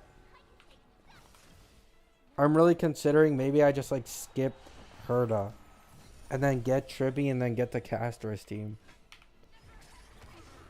Like, I don't want to skip the Herda. I spent, like, what, 10,000 Trailblaze power on her Relic domain? But at the same time, it's like, do the 60 extra Jades in Pure Fiction mean that much to me?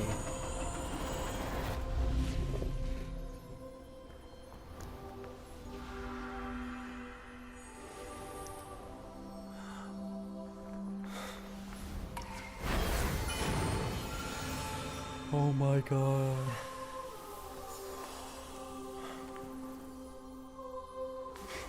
You have attained enlightenment. On this 8th day, I grant myself departure.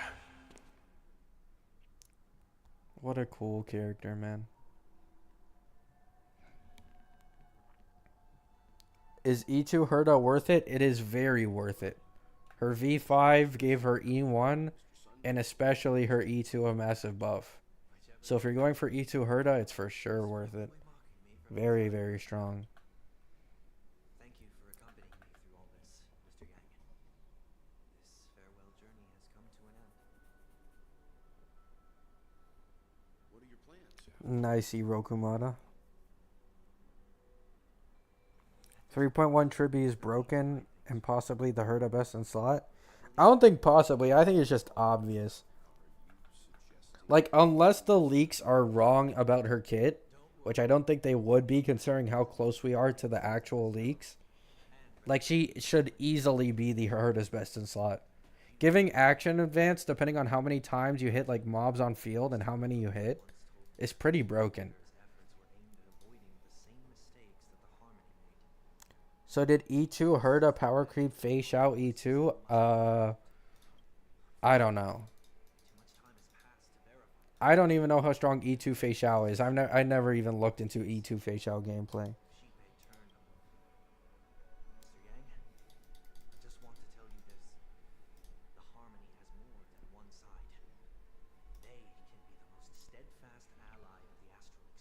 I lost 50-50.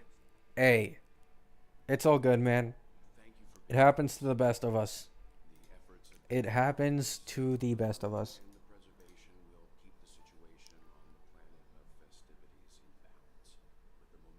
Is E2 Goku worth investing in? I think he is. Yeah. E2 Goku is probably a very good investment. Maybe get the S1 as well. He's able to do his Kamehameha every single turn that way.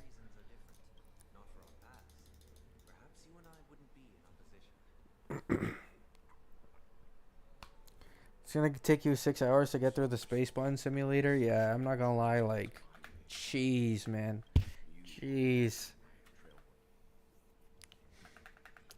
Like, that wasn't even a new boss. That was the exact same boss as in back in the fucking original Pentagony, man. Like, I am not excited.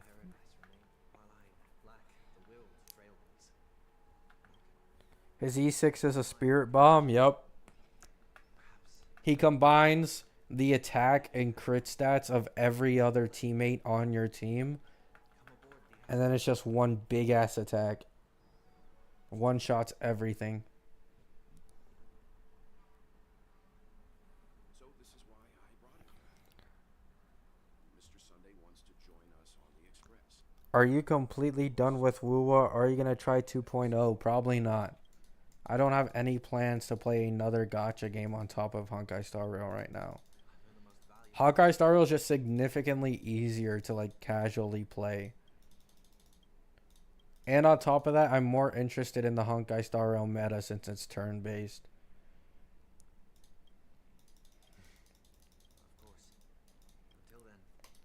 Like, I don't want to be playing games that much. Like, I find that just playing one gacha game is significantly better for me.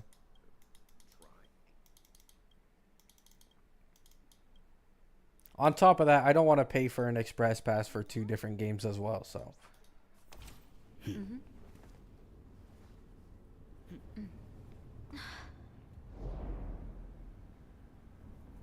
Wait, do they actually, Kaya? Ain't no way, I didn't even know about that.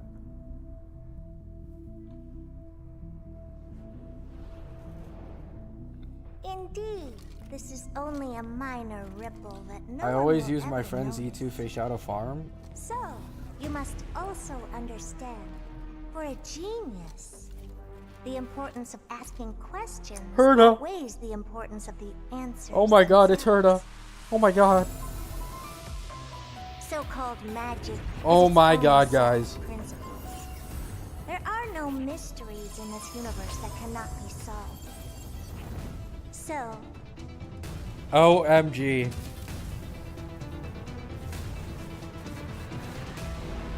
OMG. all OMG. seeing presence. Real Herda. I ask you this. What is divinity?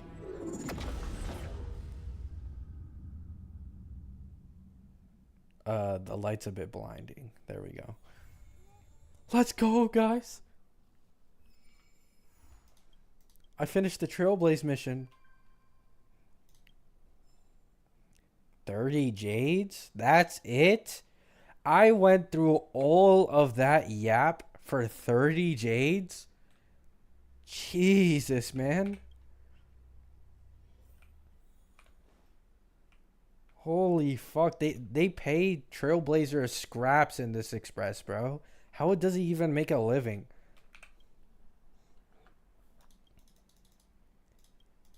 I would have already filed a complaint at this point.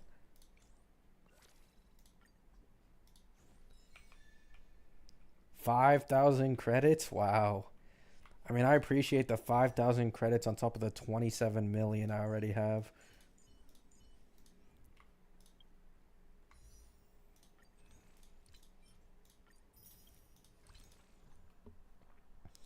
%18 of a poll. Yeah, I think the last 1 to 2 hours doing that story quest, I think I got like 1 or 2 polls.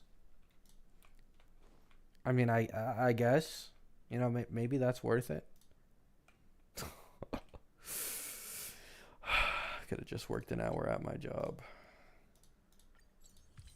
Oh, I went up 2 levels. Nice.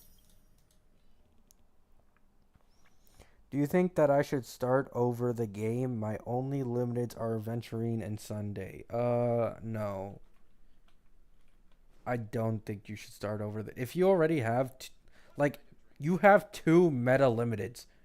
I wouldn't recommend restarting the game. Cuz Aventurine's probably not going to rerun for a while since he just got his rerun last patch. And Sunday's for sure not going to rerun for at least like another 3-4 patches. And they're both extremely meta. That is just, nah, it's not worth it. Now you just love predatory gacha games? I absolutely love them. I wouldn't even have a problem. You know what I don't understand? I think at the bare minimum, right? Where is it? Here. Like, this isn't even enough to guarantee a 5-star. This is $100 and you aren't even guaranteed to get 1 5-star, right? For 1, you can lose the 50-50. For 2, I think this is equivalent to like 40 pulls, I think. Like, it's just so bad. 40 pulls for $100. And there's a chance you don't even get a 5-star in the first place. It's 84 USD? I see. Damn, did the Canadian dollar go to that much of a shit? Like, what the fuck? 130?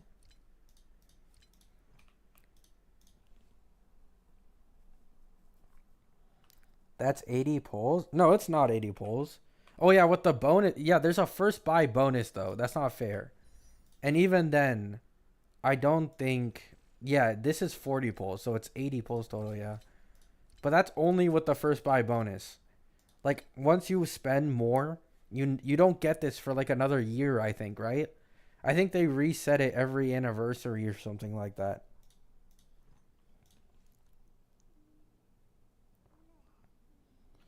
Being a free-to-play player is more rewarding and painful. I agree. But I will say, the only thing that sucks about being a free-to-play player is if there's like a character you really, really want, and then you end up losing the 50-50 and you can't pull for them.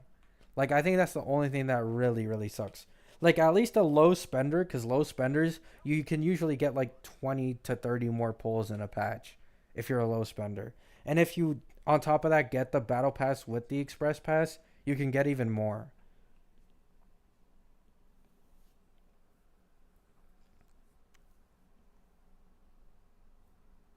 Ayo, Hoyo's a poor indie company. They need more money to keep the lights on. You might be right, man. I'm sorry to Hoyo. My bad. I didn't mean it. You know, you already give us very generous pulls. We're getting 100 pulls free to play in 3.0 with 8 banners.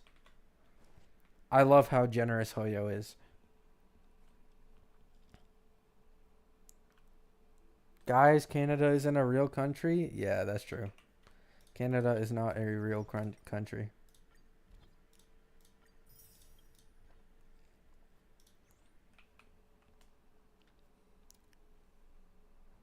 Genshin never has pulls, to be honest. Yeah, but in my opinion, Genshin's system is better than Honkai Star Rail's. For one, power creep is way less of a problem in Genshin. And secondly, they only release one new limited a patch versus Honkai Star Rail, who releases 2 limiteds a patch.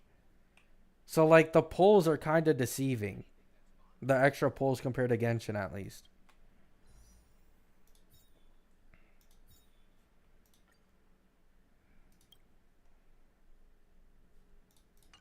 Jesus, why do I have an S4 Clara light cone, man?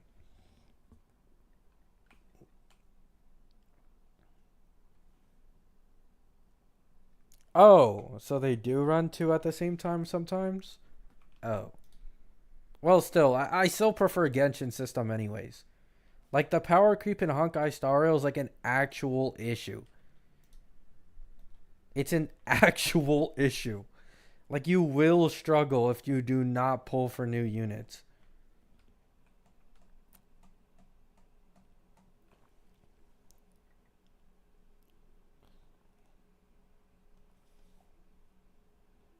HSR should really start releasing 1 limited per patch. I mean, at this point, they should, right? Like, if 3.0 is anything to, like, go off of, we're getting 2 triple rerun banners in 1 patch. That's a bit too much, right? Like, maybe they should just start doing 1 triple rerun banner every patch at this point. Like, that's just way too much.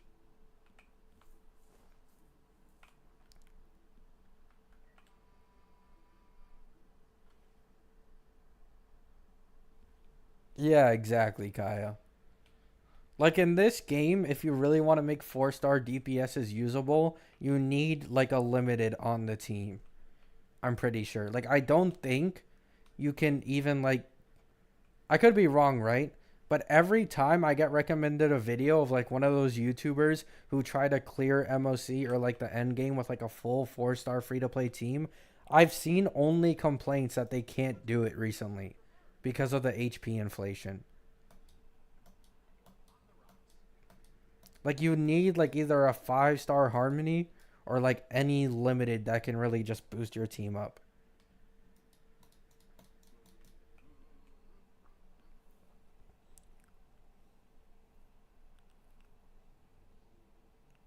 But 3.0 has 4 very good. Yeah, exactly.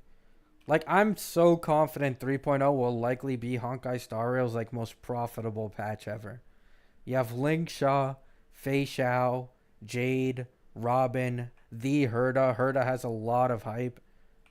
Like, it's just gonna be absolutely crazy.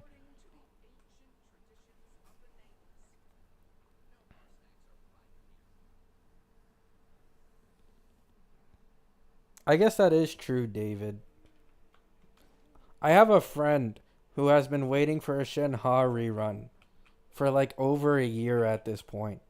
And I see him on Twitter every once in a while because I usually delete it, but I'll come back like 1 or 2 months later and then I'll see that he's still complaining about not being able to get Shenhe.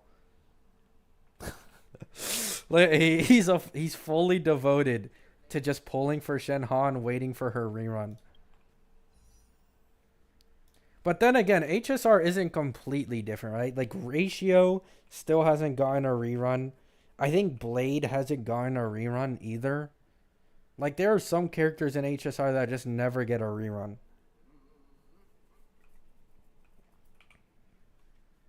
And I'm so confident if we weren't going into the summon meta, Jingyuan wouldn't have gotten reran either. Oh, Blade got 1.6? Oh, I see.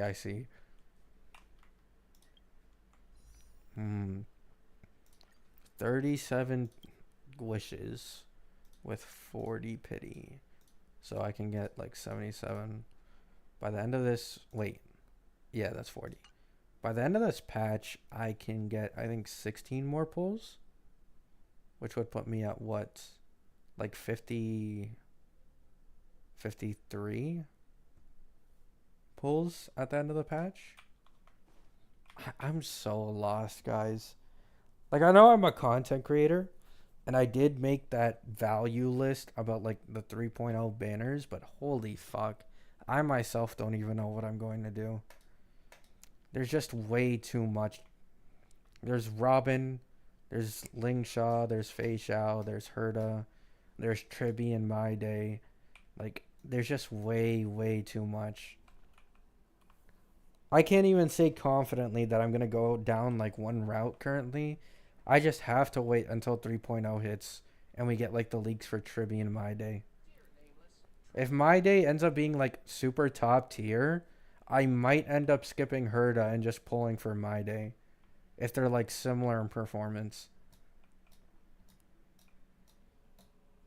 Because they were both given A+ ratings by the leakers.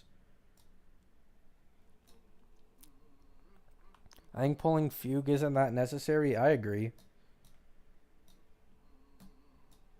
I feel like the Herda is bait. I don't know. I don't think she's bait. I think she will last quite a long while. But I want someone who's going to last like even longer, right? Like Acheron levels, like Acheron releases. She's still top 5 in every single endgame mode. Like, I want someone like that, right? And I think that's what Castris will end up being. Because as a free-to-play or low spender, I'm personally a low spender, like, you don't usually want to go for... Like, you usually invest in meta at first, and then later pull for who you want. And since the meta is currently, like, shifting, and enemies are getting significantly stronger with different mechanics, I think Castris will probably be, like, the best pull in the game. Still think Phanon will be incredible. Oh, yeah, no, I know. I want Phanon. Luckily, according to the leakers, Phanon shouldn't release until, like, 3.4. Like, there's a long-ass time before Phanon releases.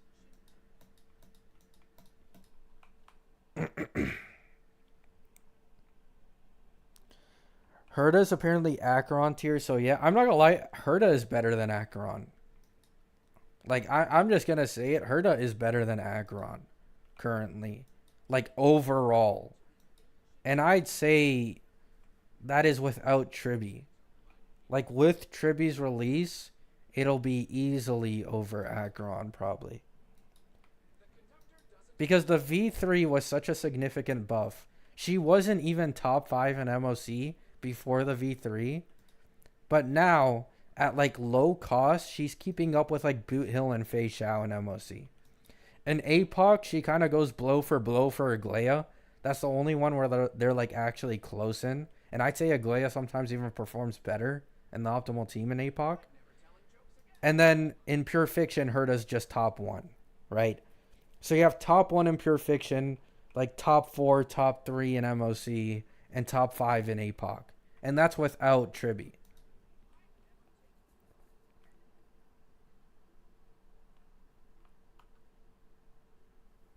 E0S0 Acheron is a pain. Oh, yeah. Acheron without her Lycone is a pain. And then even more so if you don't have Zhao Q. Like, if you don't have Zhao Q with your Acheron, it is 100% just Herda. It's not even close if you don't have Zhao Q. Like, Herda is doing Acheron ult damage numbers with 1 enhanced skill from the ult. Like, not even including the ult damage that comes before the enhanced skill. The enhanced skill itself does more damage.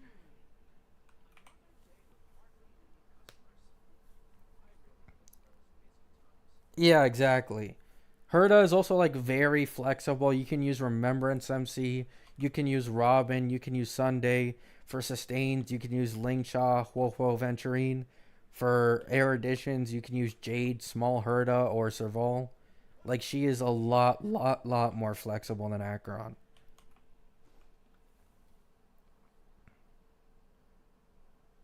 Yeah, you don't need Jade for Herda at all.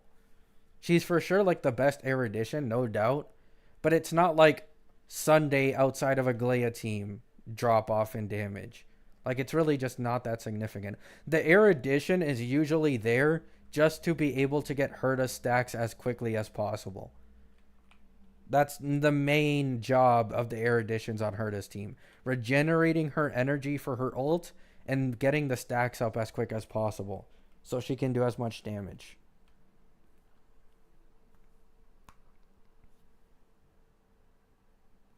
Nice, Mash.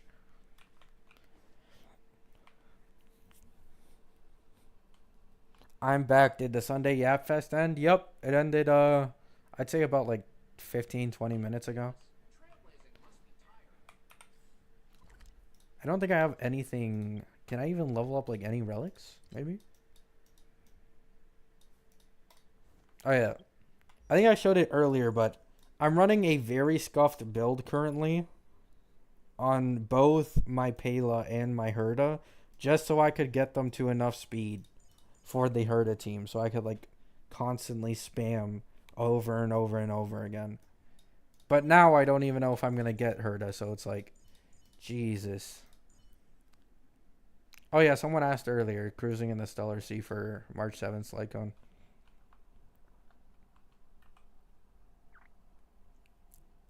There was someone who got mad that Acheron wasn't in T0, like bro broke his monitor. T0 and what? I mean, like, Acheron is just incredibly restrictive at E0 S0. I don't think anyone can deny that. Like, when she first released, even with the restrictiveness, she was the strongest DPS. But times have changed now. Like, there's a decent amount of E0 S0 DPSs who are better than Acheron at E0 S0. Fei Xiao, Firefly, Boot Hill, the Herda soon. Like, there's actually a decent amount.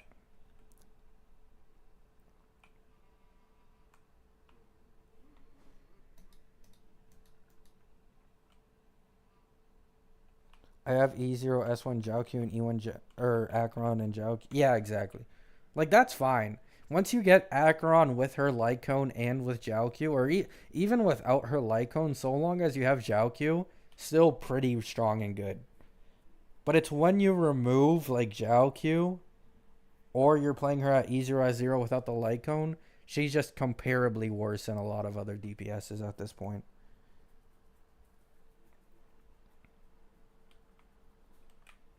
At least, like, she can use Gallagher, right? But then again, every DPS in this game can use Gallagher as a free sustain.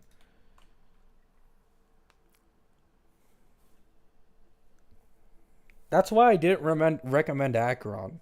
Like, when her rerun was around in 2.6, I didn't recommend anyone pull for her. Because she's just incredibly free to play on friendly. And I know for a fact, right? A lot of people skip Jiaoqiu, right? Like, a lot of people skip Jiaoqiu. There was a lot of doom posting going on with Jiaoqiu, me included. I thought Jiaoqiu was going to be way worse than he actually was. I mean, either way, he's only really, like, good at E0 S0 on an Acheron team, so.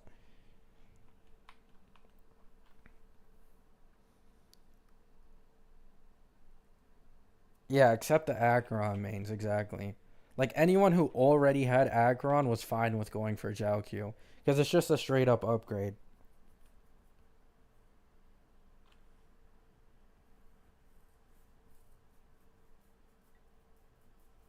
I mean, okay, Jiaoqiu's design hate is fair. Like, in my opinion, right?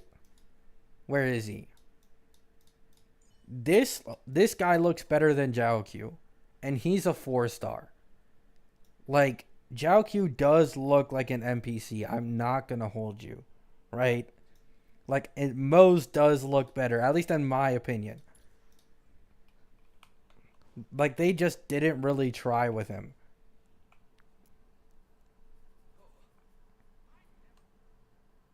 Herda E0 is objectively better than E2 Acheron plus Jiaoqiu. Whoa! Whoa! I wouldn't say that. I wouldn't go that far, right? I wouldn't go as far as to say E0 Herda is better than E2 Acheron with a Jiaoqiu. I think that might be just a little bit of a stretch.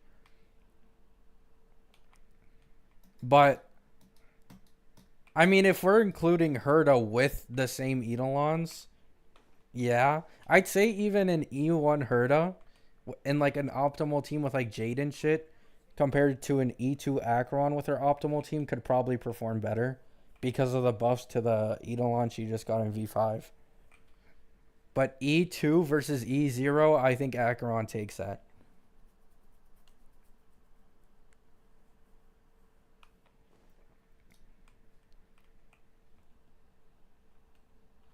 We glazing Herda, but not that much. Yeah.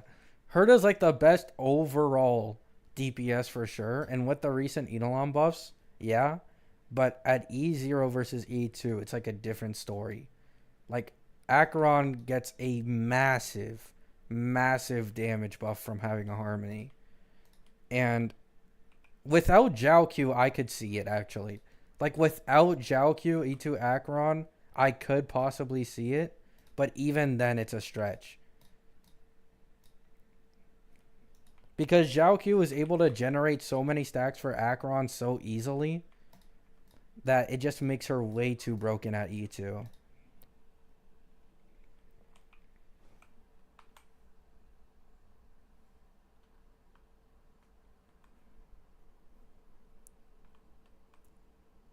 Gabby, do you think I should use my guarantee on the Herda or Lingsha? Honestly, I'd pull for whoever you want, but that's the, cheesy answer that a lot of CCs use. So, in all honesty, in terms of just account value, probably Lingsha. She fits in every team in this game, and she's the best in slot sustain for casters. So, I'd recommend Lingsha over Herda.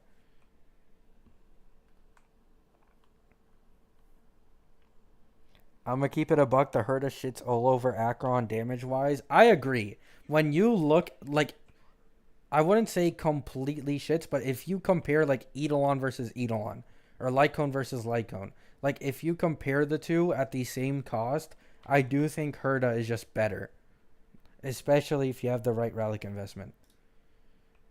Like, she's able to dish out insane damage numbers even at low cost, and with the recent Eidolon buffs, it becomes an even bigger issue.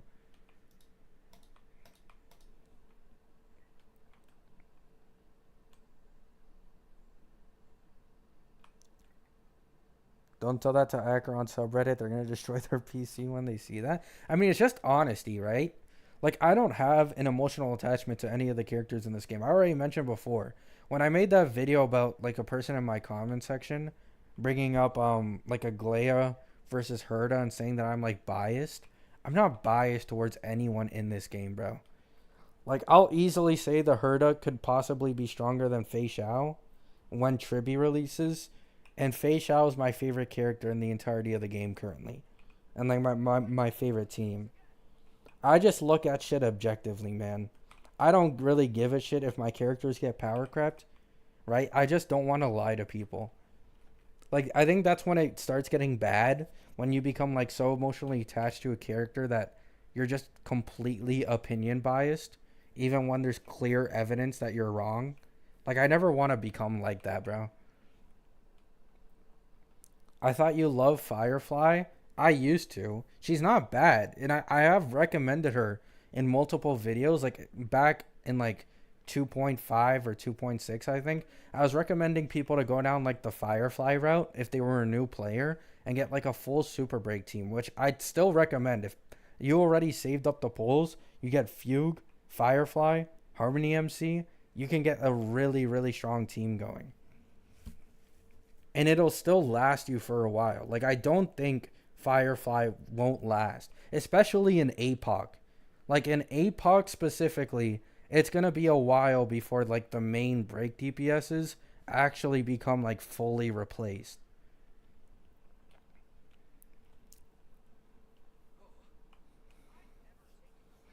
The only issue I have with Firefly is what I've mentioned before. She is the only break, like, DPS that cannot, like, fully take advantage of action advance.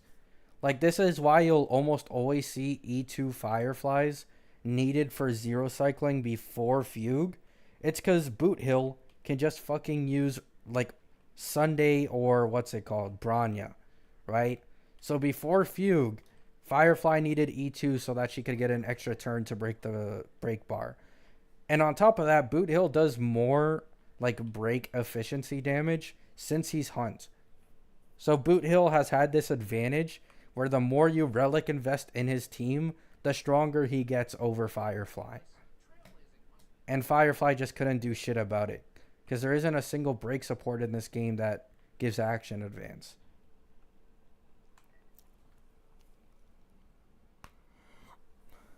Yeah, I kind of have to be locked in with Firefly since she's my most invested character at E2S2. But I'm not delusional to think. Yeah, like, MASH. At E2, you're going to be fine for a long time, right? Like, this is something people don't really have to worry about. Once you start getting into, like, really broken, like, E2s for meta DPSs, they're going to last you a long fucking time, right? An E2 Firefly, in my opinion, will easily take you through the 3.x patches. I don't think that's really controversial to say at all. That's going to last you a while.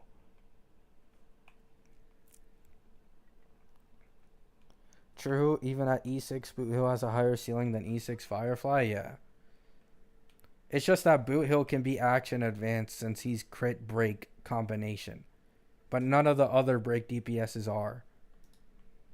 And I think Rappa gets action advance with her light cone, so she also has that advantage.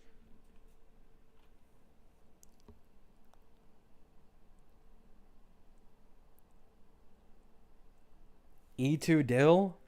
I mean, in fairness, if you pulled E2 Dill on release, he did last a long ass time, right? Like, I'd say even these days, like, an E2 Dill can still, like, clear MOC just fine.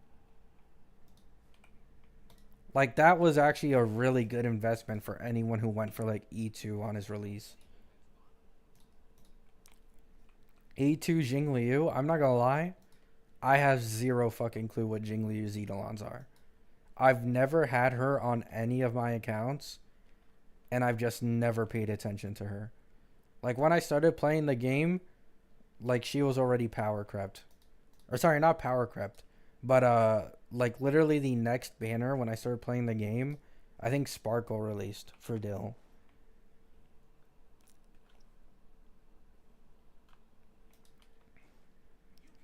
So, by that time, it's like Dill was already better than Jingliu.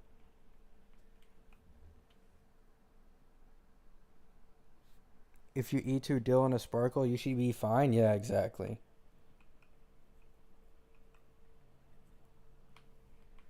Especially Sparkle. Sparkle has like a really strong E2. Like it, both E1 and E2. She was still good in 2.0, 2.2. Yeah, I agree. But recently, I'm not gonna lie, Jingliu's fallen off. I don't give a shit. I'm just not afraid to say it. Jingliu's fucking fallen off massively. There was almost never any Ice Week like mobs on field, simply because of the fact that we only had one ice limited DPS and it was Jingliu. Like, it's not like fire. Like, I think we have like 3 or 4 fire limited DPSs in the game at this point. And we only had one, which was Jingliu.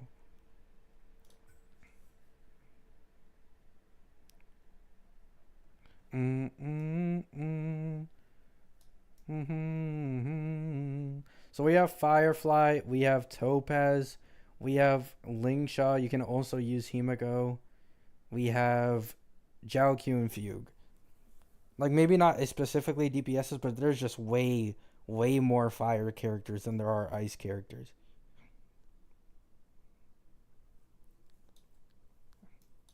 It's just so sad, man. Fucking Sparkle, man. Fucking Sparkle.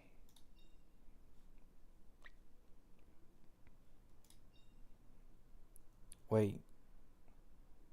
Isn't Sunday just better? At least for summon DPS. I'm pretty sure Sunday has defense ignore in his base kit for summon DPSs. Is an E0S0 Sunday better than an E2 Sparkle? I don't remember how much her talent stacks, so I could be wrong. But for like Sunday summon DPS, wouldn't he be better?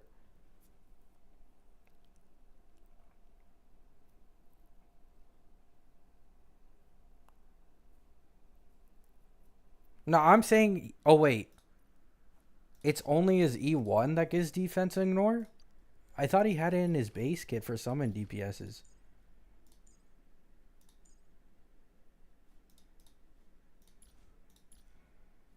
I guess not.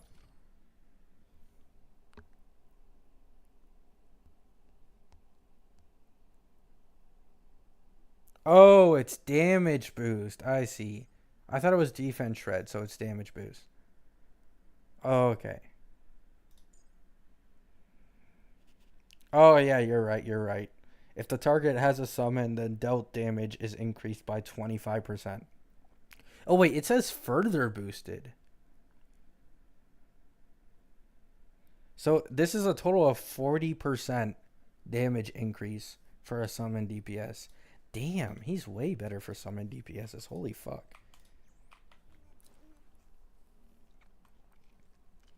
80% damage bonus on summoners? Jeez. I see now. I see why now some people presumptuously pulled Sunday for Castris. If she actually ends up being like a full on like nuke, I could see why people pulled Sunday for her.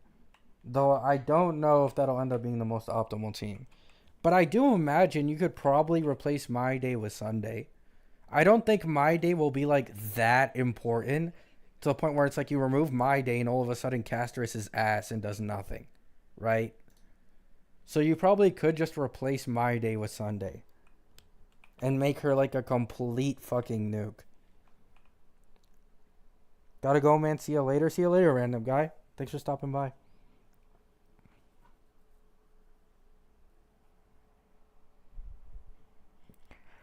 Castra's playstyle is like a clear like she takes damage. I don't know, but yeah, I assume so. Like the only reason it makes any sense for the leakers to say that her optimal team is 2 sustains is if she needs to constantly be healed or constantly take damage. And she needs to be healed from that damage. Like that's the only way I can even think of it, right? Like she has to be healed over and over and over again for some reason.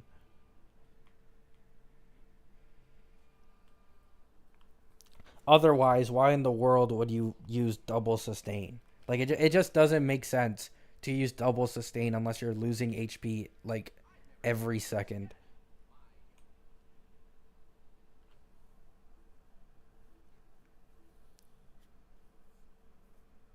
I mean, Yunli works with Sunday, so Castris could theoretically work, yeah.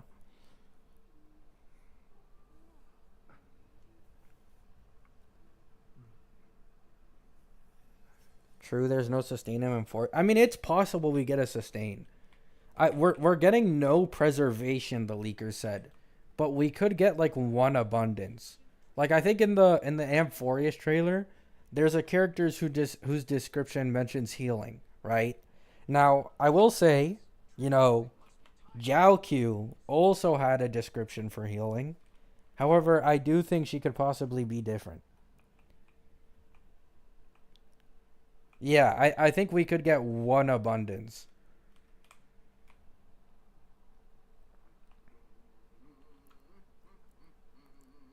Yeah, the one yeah, exactly, the one you guys mentioned, like that pink-haired girl. Pretty confident she will end up being in abundance. Probably meta for casters too. I don't think anyone's gonna really question that. I haven't seen if there's any like leaks for when she'll run though. She might run like really late.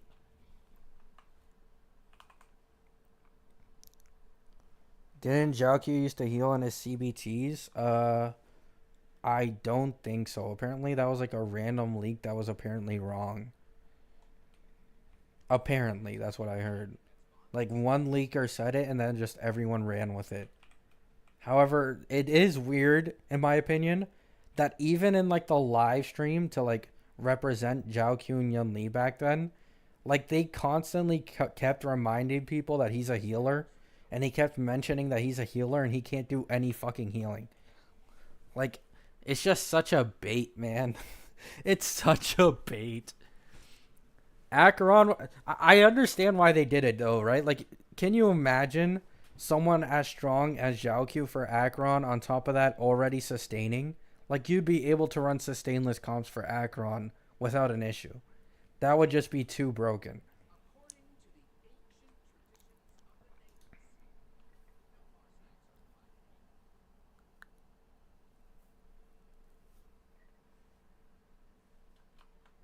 Yeah, Starlight. I might not pull Triby all depending on casters leaks. Like, it really all depends on casters. Because by 3.1, when Triby's banner releases, we'll already have leaks for casters. I need casters to, like, really impress me to not pull for Triby. Because I don't think Triby will be a best in slot Harmony, since she can't boost summon damage. And it seems like Castris will be like a nuke summoner, not like a Glea. Like a Glea summon doesn't really do all that much damage.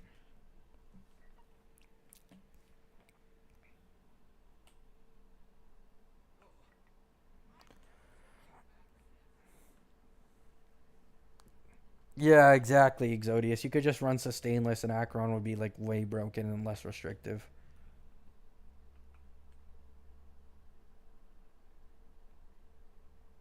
Yeah, seems Triby's best in slot for Herda. Yeah. I'm mostly curious, right? Out of everything, outside of the res pen and damage bonus in her base kit, I'm most interested in the numbers for her action advance. Like that's gonna decide whether or not she's like better than Robin, right? Because having a Harmony who possibly can give better action advance for the team, more so than Robin, could be a pretty massive like meta shift. If anyone can do it, it'll probably be Triby. Of course, not for all teams, since apparently she only gives like, it depends on how many mobs you hit on field. So only characters who can really hit like maybe 3 or more mobs on field, like those might be the only ones who are worth running Triby on over Robin. Who knows though? We'll see when she releases.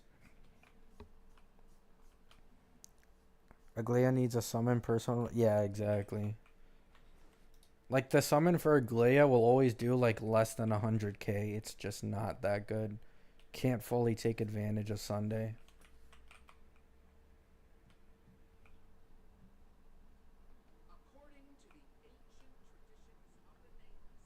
Outside of ult and hit. Yeah, that's another thing. If you have Aglaya outside of her ult, jeez, man. Jeez. Oh my god.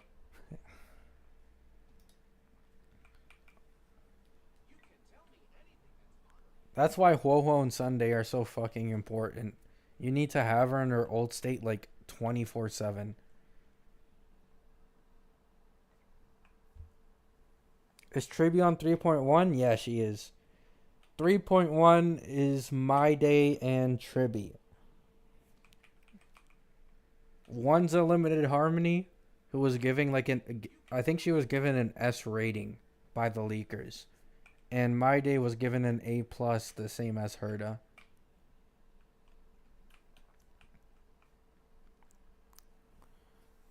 Why did Hoyo give 110 pulls on HSR 3.0?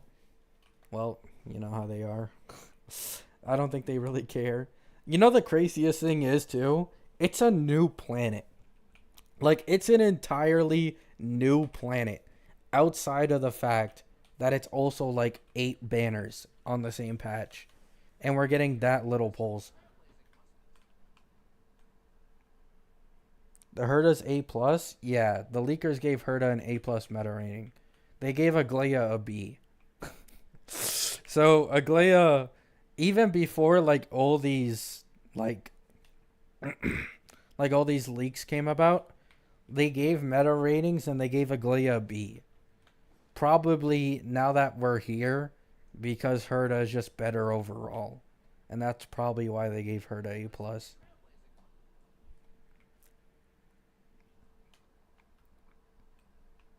They want people to spend... Oh yeah, I'm aware.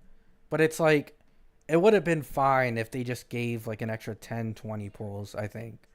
Like, people will still spend a shit ton of money for Robin, bro. Like, you have Robin, Lingsha, Fei Xiao, Boot Hill, Jade. Like, it's a bunch of like staple names in the meta. Outside of the fact that there's also the Herda and Aglaya.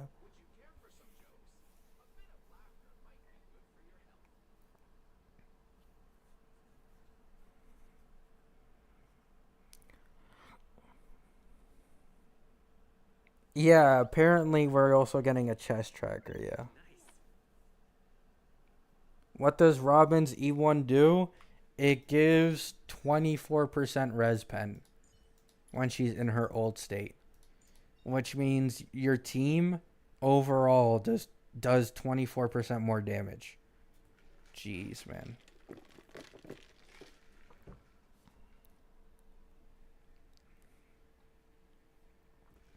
It's literally just like a full just damage buff for your entire team.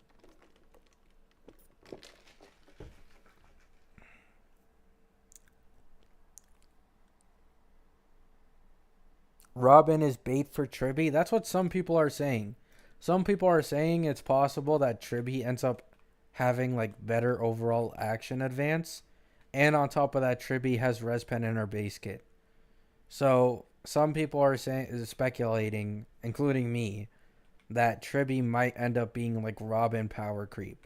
And that's why they're rerunning Robin so fast again before Triby's release. Because technically, Triby can't even be Ruan Mei power creep, right? Because, like, Ruan Mei is still the best support for break no matter what. But Robin can be replaced if her action advance is power crept. Like, that's the main thing about Robin. Like, that's why so many people run her, is the action advance on ult.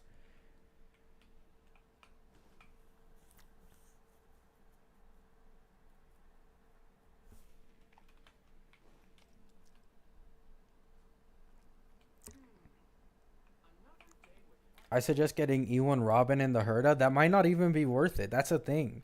Triby is Herda's signature harmony. Like, it's going to be her best in slot harmony no matter what. Or, like, support. So it's possible that an E0 Triby ends up being better than an E1 Robin. At least on the Herda team. Like, that's completely possible. Could you use Triby and Dot? Probably. I don't see why not. She has damage bonus and res pen in her base kit, probably.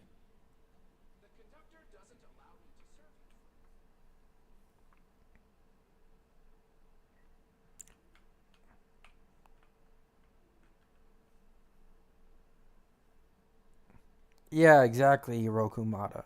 Because especially if you run sustainless Herda comps and you run like double erudition with Herda alongside Triby, you're going to be hitting enemies so often. I imagine the action advance would be like incredibly powerful, right? Like, this is a 3.x character we're talking about. Robin came out in 2.x almost every single time. There's like a significant jump in power going from like 2.x patch to 3.x patch, right? Like, going one arc of patches over the previous one, there's just always an increase in strength. Outside of the fact that possibly she could also have a stronger E1 similar to Sunday. Like, I think everyone can agree for summon DPSs in specific, Sunday probably has the most broken E1 for Harmony in the entirety of the game. He gives 16% defense shred to just the normal character. And then on top of that, 40% defense shred to the summon. If Sunday is anything to go off of, I have no doubt Triby will end up being like incredibly broken.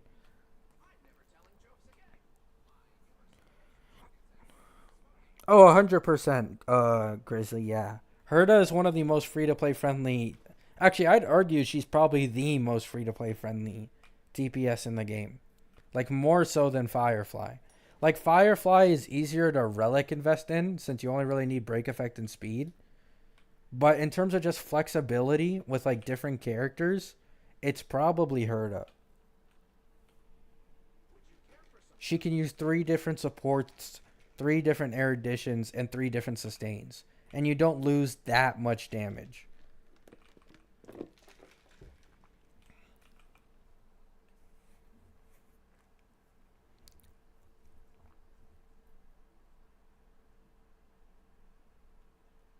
No, I don't think so, Hiroku Mata. I don't think Triby will be that way similar to Jiaoqiu. Because she's a limited Harmony who gives team buffs.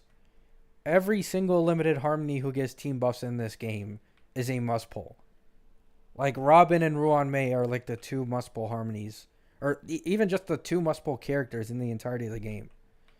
So Triby being a 3.x version of that type of harmony, I don't think she'll be like a Zhao Q situation.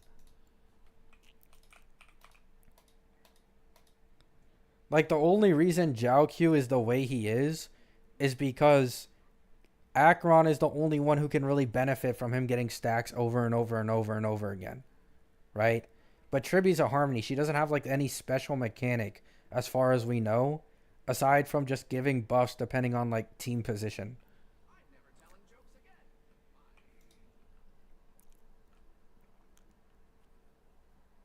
What do you consider a good free-to-play Herda team? The Herda, Serval or Small Herda as the Air Edition, Remembrance MC as the support, and then like Gallagher as the sustain. That's probably the best free-to-play option.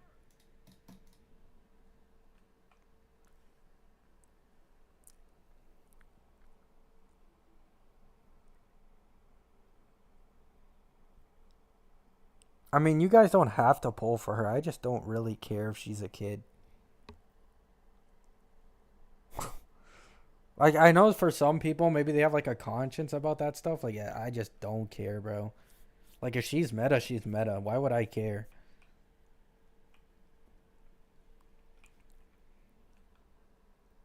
I don't even think she's a kid either. Like, it's going to be another... like, you have to keep in mind, I think she's supposed to be, like, a part of the group, like the Chrysos heir or some shit. So she's most likely some type of god. So it's just the body that's actually a kid anyways. I don't even care. It's just going to be another Nahida situation. I mean, isn't Nahida, like, super meta in Genshin, too? Like, I'm pretty sure for Hyper Bloom or whatever, like, Nahida's, like, one of the best.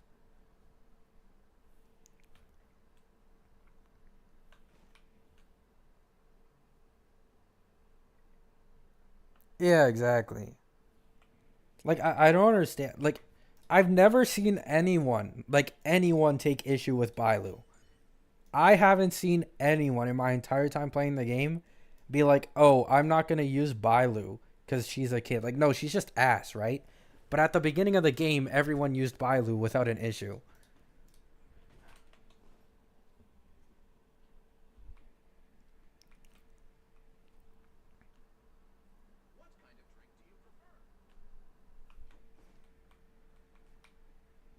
No, I understand that, Exodius, 100%.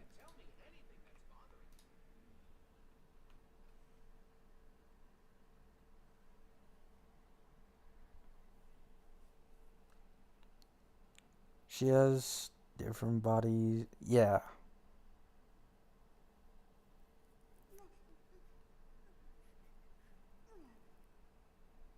I hate Bailu, but only because... Bro, tell me about it. Like, I have an E2 Bailu, bro. And then I have an S4 Clara Lycone. I can't even use this. I have an E3 Clara, so I got her 4 times, and I got her Lycone 4 times.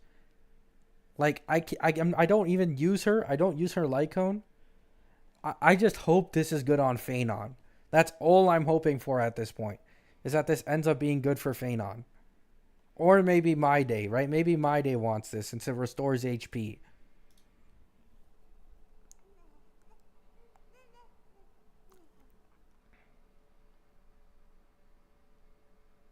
That S4 Lycone is crazy. I got the S4 like a few days ago. I posted it on my my community tab. I was just randomly spending like a few pulls here, and I got it right here.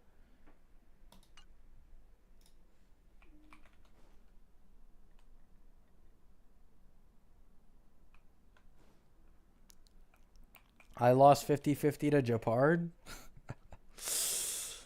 Japard, man, Japard.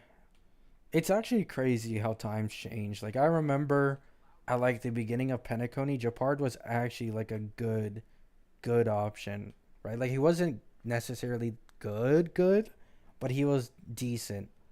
These days, I don't think anyone would recommend Japard. You're probably gonna die quite a lot. Japard's the only standard I don't have. Pretty lucky then. Honestly. I just don't think, like, this far into the game, we now have like 5 limited sustains. And mobs are becoming like way, way more annoying and fast. Like, Japard just isn't holding up.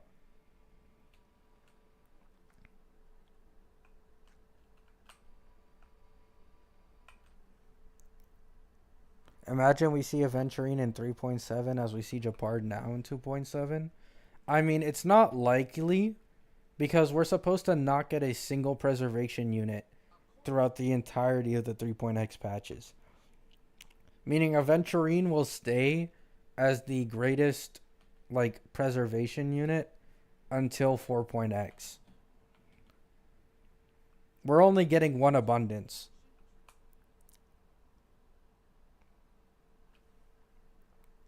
I mean, yeah, that's true, Kurosho. That's 100% true. Especially with, like, HP scaling characters like My Day and Castris, they could just put, like, a bigger thing on, like, abundance characters and preservation characters.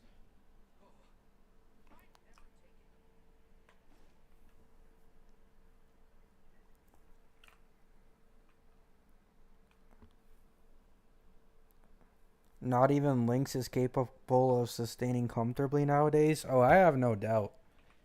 I have zero doubt.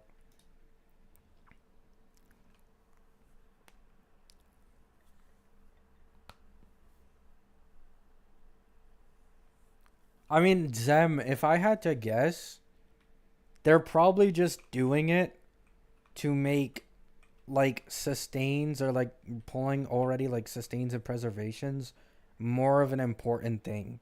Like, I think most people, even still, if you're, like, a new player, like, pulling a sustain, a lot of people don't want to do that. They're going to be like, oh, it's not necessary. I can still use my 4-star. They're probably going to push mobs to be, like, stronger in 3.x so that people have to rely on a sustain comp more. Like, that's the only reason I see why they're doing that. Because otherwise, it just doesn't make sense. How to get that low pig? I think you had to do the Fei Xiao event. Let me see if it's something you can still do. Yeah, this one. I think it's this one, the War Dance or whatever. Right here.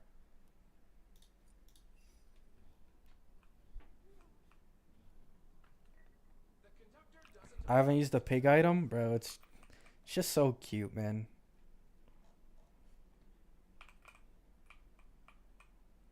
Like, look at him, bro. Look at him. Oh.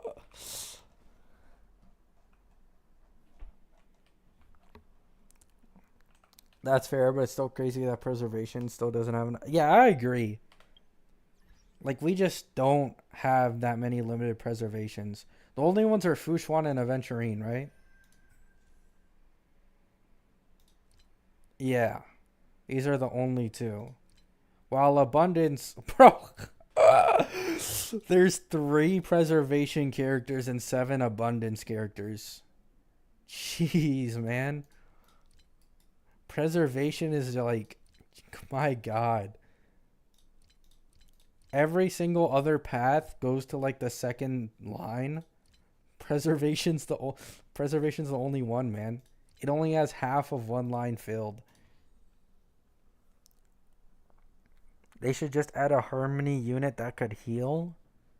I mean, I'd like that personally, but I don't know if they'll ever do that. Because then that would be pushing sustainless comps more. I don't know. I don't know what Hoyo's thinking, honestly. I feel like they do want people to pull for sustains more. So that's why they're doing that. So I don't think they'd make a Harmony. But in reality, that would be like a really good character pull. Yeah, that would be too broken. Like, being Harmony and being able to heal is more broken than Jiaoqiu being able to heal.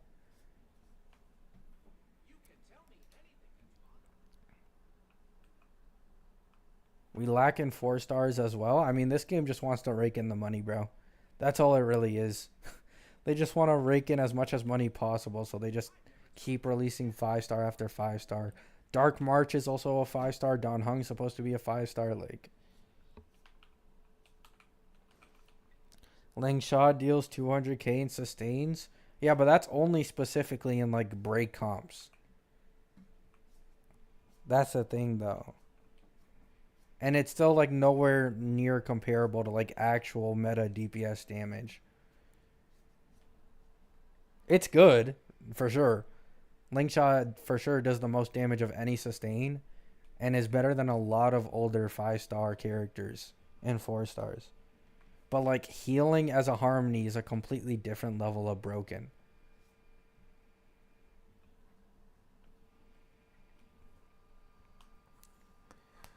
Is Lingsha gonna shine in 3.x? Yeah, I'd say so. Best in slot sustain for Herda, best in slot sustain for Castris. I don't see why not.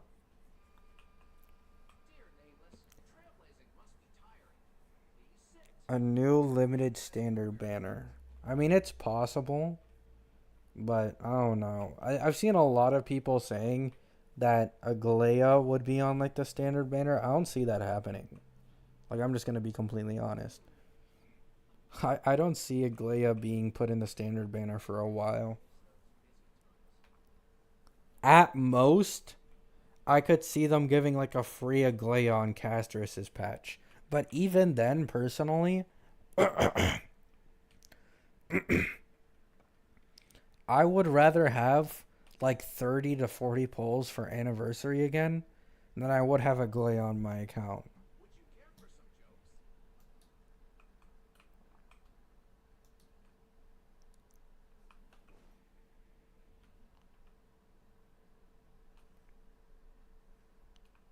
Yeah, exactly, Song.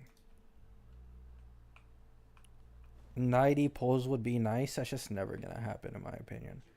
Like, the only way you have to remember, for giving out ratio, they won like the majority of the awards, right? They won a shit ton of awards back then, and that's why they ended up giving a ratio. Like, the last anniversary, they didn't win nearly the same awards, so they gave less pulls. I think that's just how it's going to be.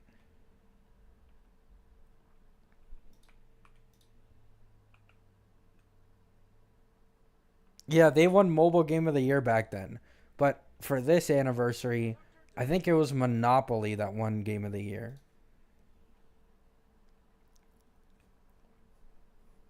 Silver Wolf or Seal should be in standard already? I agree. I don't understand why they haven't done that yet.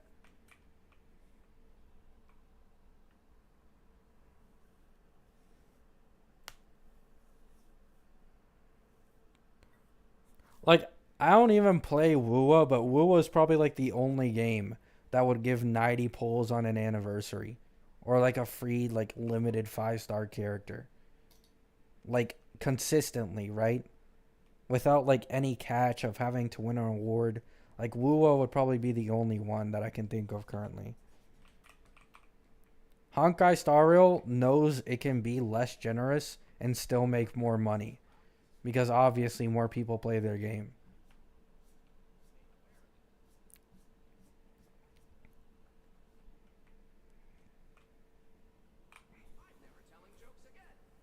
Wua was the only game that should be praised, to be honest. Yeah. The fact that it gives you a different currency to also pull on the weapon banner for free, and the fact that the weapon banner is 100% guaranteed, is like the biggest thing for me. And their soft pity for the normal banner starts earlier. I think in Wua, the soft pity starts at like 63, around there. 63, 64. In this game, the soft pity starts at 74.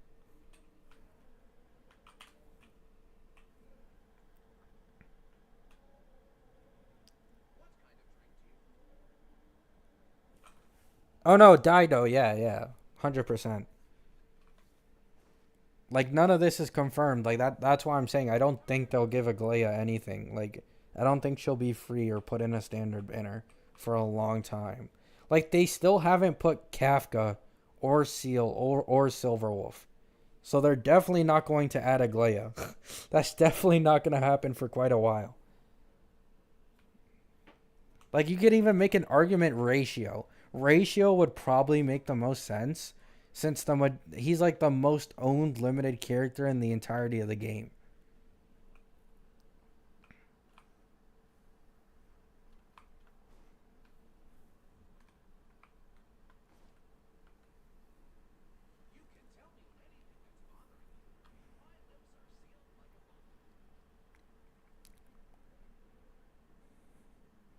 Oh yeah, people were also saying Sunday is free, like before we started getting his leaks and banner.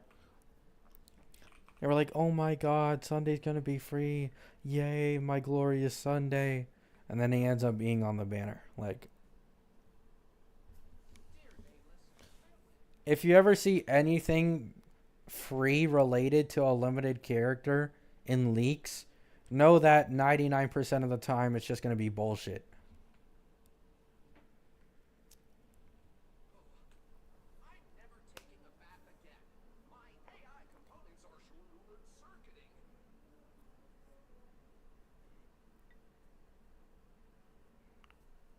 Aglaia would make more sense other characters though, because the standard has one of every path. Yeah, but what Hoyo cares about most is usually just making money. And I'm not gonna lie, this might be disrespectful to Aglaia. I think more people would pull for Ratio's Lycone and Ratio's Eidolons than they would pull for Aglaia after her initial release. Because Ratio's Lycone can be used for Fei Xiao. So a lot of people would just pull Ratio's Lycone currently.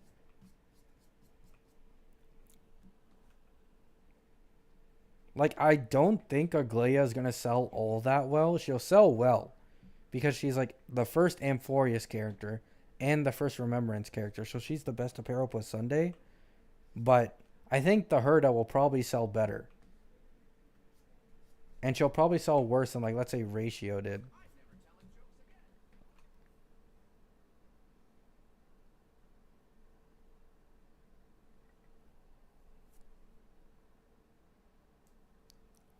Herda still, yeah, exactly. Herda has a lot more hype behind her.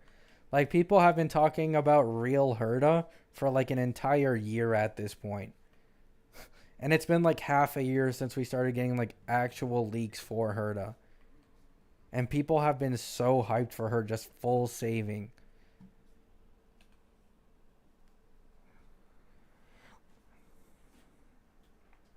Yeah, that's another thing. Aglaia, meta-wise, is so easy to power creep, right? She's strong and still able to clear most of the endgame without an issue, right? But because she's the first Remembrance DPS, in my opinion, the next Remembrance DPS is going to instantly power creep her. Which, by the way, the next Remembrance DPS after Aglaia is Castris.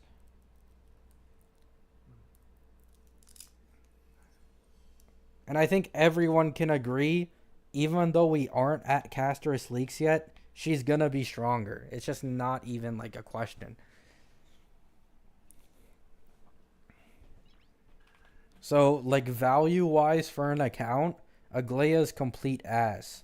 That's probably why the leakers gave her like a shitty-ass B rating, and they gave Herda an A+. Because in reality, Aglaia isn't so far behind the Herda that she should be 3 ranks below her in meta rating. But it's just the fact that she's going to be instantly power crept by the next Remembrance.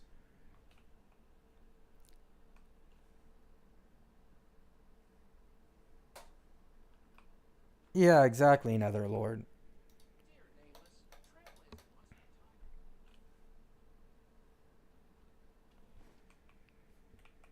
I don't think they're going to nerf Castris. Castris is, in my opinion, right? This is my opinion at the end of the day, right? I don't know the future, but Castris is just most likely going to be the next Acheron. Like, the leakers are saying, oh my god, Castris S+ rating. That's the highest they gave anyone. Keep in mind, they gave Triby a new 3.x limited harmony who has Res Pen and Action Advance in her base kit in S. So they gave a DPS in S+, which was Castris. You almost never see that.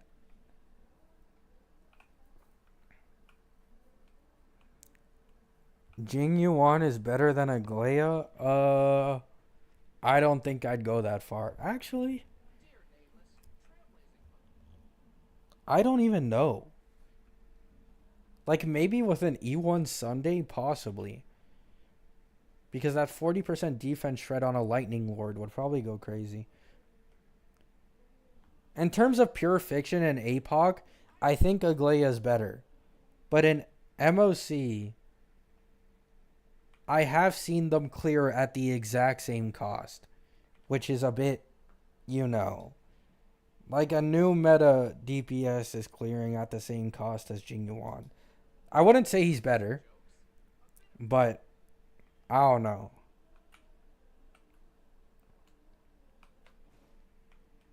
Like, my only guess is that with an E1 Sunday, possibly, Jing Yuan could be better. Possibly.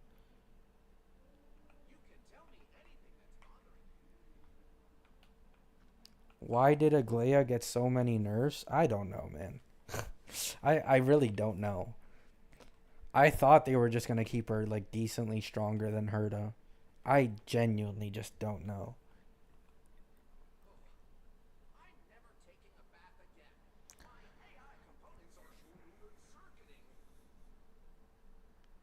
Why did I just go to lunch and see you still running around the Astral Express?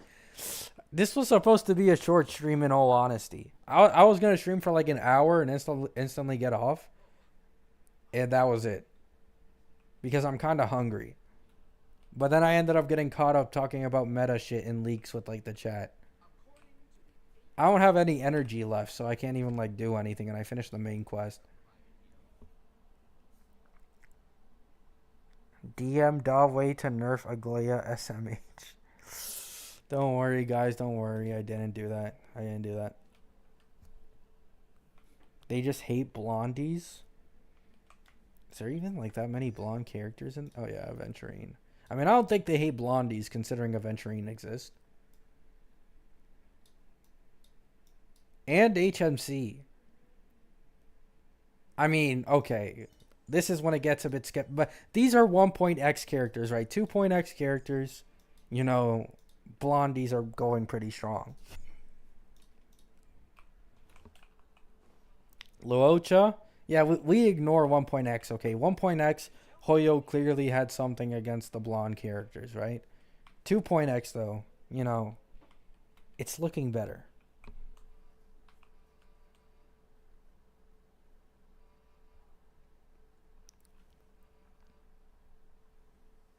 I mean, I don't think they're going to nerf Aglaia. It's already V5. Like, once again, I have to say this because a lot of people misinterpret when I say, like, don't pull Aglaia. I say it purely from pull value, right? You're pulling for a worse DPS when there's a better DPS on the exact same patch, right? Who's more flexible and more free-to-play friendly and stronger at higher cost. So that's the only reason that I recommend Herta over Aglaia. If you like the character more, Aglaia is still going to clear endgame content fine. And you're going to like her, right? At the end of the day, it's just who you like more. It doesn't always come down to meta. But meta-wise, it literally makes 0 sense to pull for Aglaia. You can't even... I mean, you could make the argument, oh, I'm pulling Aglaia for my Sunday, but you're instantly going to replace Aglaia with Castris with your Sunday in 3.2. So it's like, you know what I'm saying?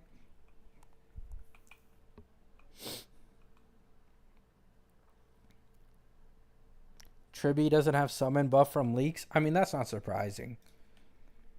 I think if she did, she would be better than Sunday, right? Like, considering what has been leaked for her base kit, she would probably be better than Sunday if she gave action advance to summons.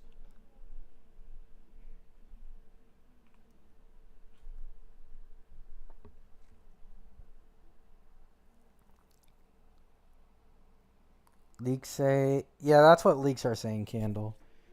I've already assumed that likely Casteress has like a special mechanic to activate her ult or something, similar to like Acheron or Fei Xiao, and just needs to be healed a shit ton.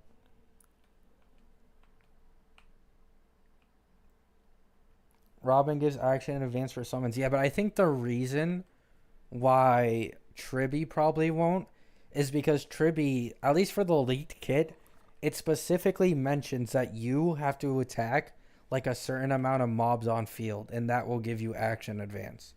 So I think at most, a summon might be able to get action advance every time they hit mobs on field, but even then, it would be like very minimal. Sunday would still be better.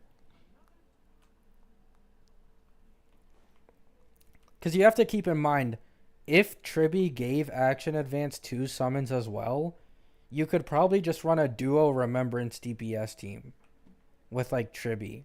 And I imagine that would just be way better than Sunday, right? Like it would literally be Sparkle Robin all over again.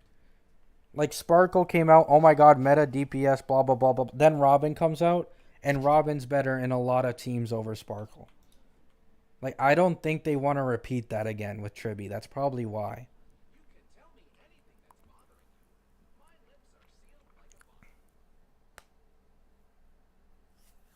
Is there a possibility Sunday Triby Huohuo Casteress is going to be a thing?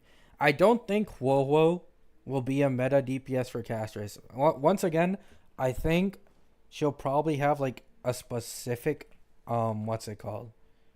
Like, she needs to be healed too many times or this many times to activate her ult. So I think Lingsha would probably be her best in slot sustain.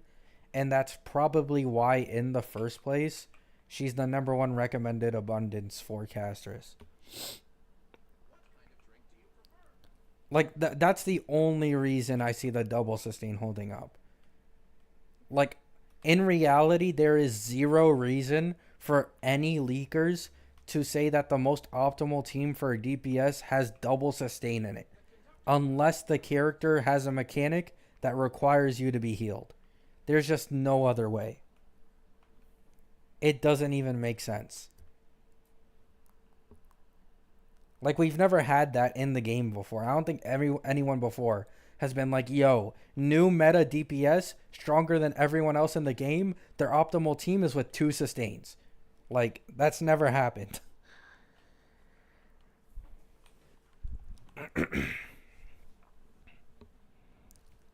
I just pulled Sunday in his light cone. I'm not even pulled for Casteress and Triby. Oh, man. So if Casteress doesn't use Sunday... I mean, Casteress could use Sunday.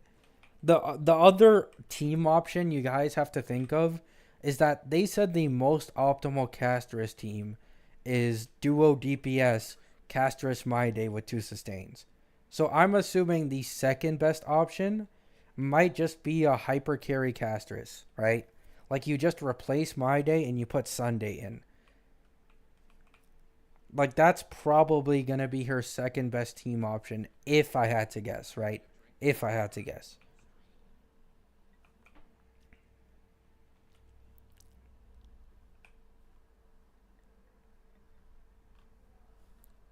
Pulled Sunday because Gabby said so.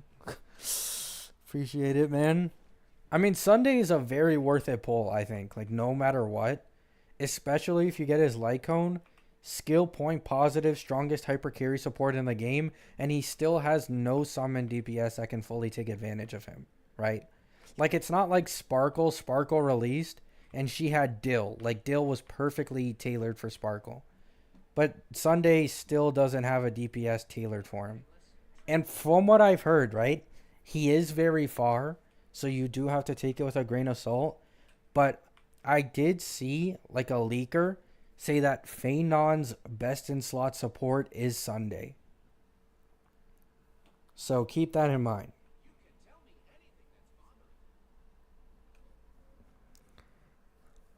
Hopefully $200 is enough for my day and casters, or else I'm cooked. I wish you the best of luck. I hope you win every 50-50 and get it early. Phaenon's physical destruction? Yeah. I mean, here's the thing, though. Here's the thing you have to keep in mind. leakers always do this, and when a character is too far away, they automatically label them destruction. Like they did this with Aglaia. Like 1 to 2 patches ago, leakers were saying that Aglaia was like an ice destruction. And they kept saying over and over she was destruction. And she ended up being remembrance. So it is possible that Phanon ends up being remembrance as well. But for now, they are saying he's destruction.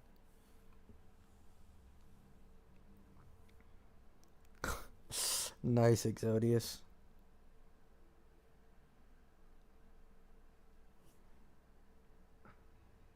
Yeah, exactly, Kuroshio.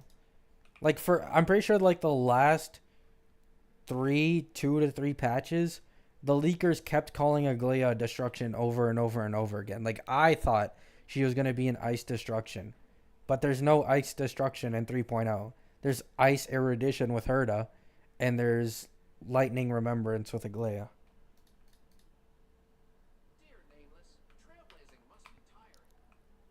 Yeah, I'm not gonna lie. There's no way they do another physical destruction, right? Like, we have Clara and we have Yun Li. Like, are they really going to keep doing this?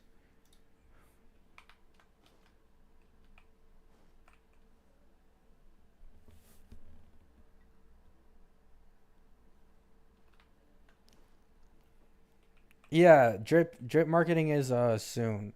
I don't know if it's tomorrow, but it is soon. I think.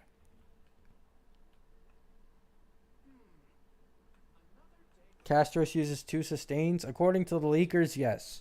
That's at least like her most optimal team.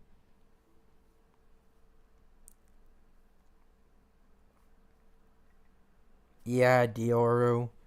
3.0 with the double triple rerun banners has ruined a lot of people's like polling plan, including mine. I just don't know what I'm going to do.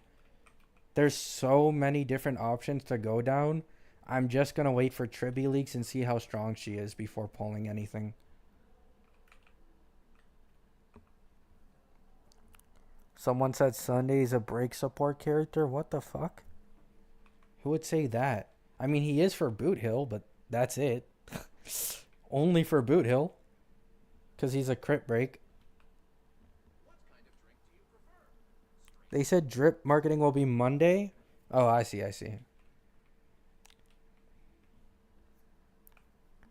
I'm chilling in 3.0, saving up my polls. Good luck, man.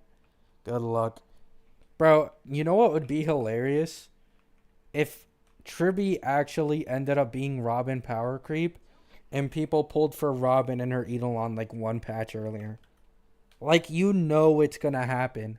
You know it's gonna happen to a lot of people, especially those who don't pay attention to leaks. Like, they're gonna get Robin E1. Oh my god, I have the strongest Harmony support in the game. And then Triby releases. She's just better.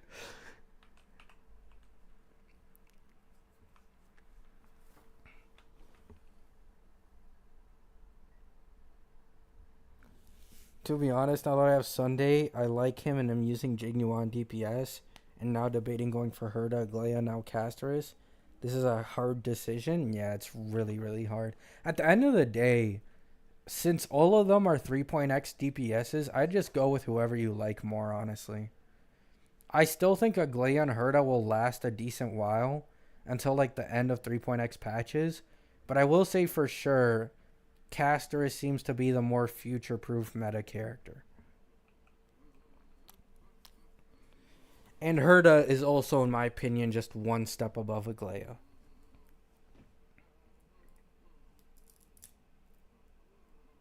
Good thing I got her E1 and Fei Xiao. Ain't missing out on this one. Nice. Question, I'm a new player and I started on Sunday's launch. I lost his 50-50, so I have my guarantee. I want Casterus, but I'm torn between pulling the Herda, Fei Xiao to get a limited DPS, or pull Lingsha. I mean, in my opinion, it's a bit simple. You either... It's just who you hold a higher priority for, right? If you want the Casterus team more than you want the Herda team, then you'll simply have to be patient, right? And then probably pull My Day in 3.1 and then get Casters in 3.2 and then get Lingsha currently, right? You will have to get pretty lucky. I mean, actually, as a new player, you should have enough pulls to be able to get those 3 without an issue. So yeah, I'd get Lingsha in 3.0 if you really care about the HP team, and then get My Day and Casters. But if you really care about just breezing through content as quick as possible as a new player, I'd probably get Herda. Like, you don't have to get any of Herda's like limited supports. You can run Gallagher with small Herda and Serval.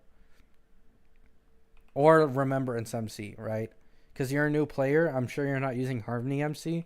You can use Remembrance MC as the support.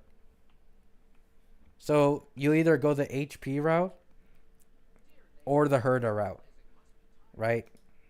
It's just up to you at the end of the day. Do you want to wait an extra patch before you get a DPS like My Day? Or are you just going to instantly pull Herda and try to, breeze through the content as quick as possible? I'd say if you aren't planning on breezing through the content, I wouldn't pull Herda and I'd just wait for My Day. And since you're a new player, once you get My Day, don't you get like a shit ton of Jades for like the first time doing MOC?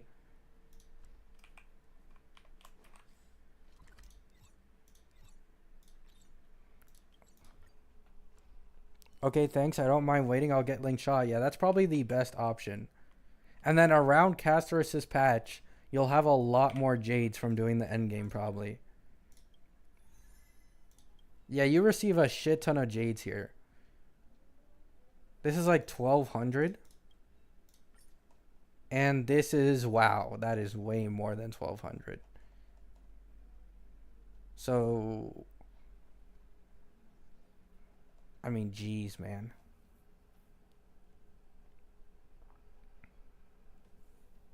Firefly light cone or no? No. Don't go for Firefly light cone, please. Firefly is like one of the only limited DPSs where the limited light cone is barely like better than the free-to-play one.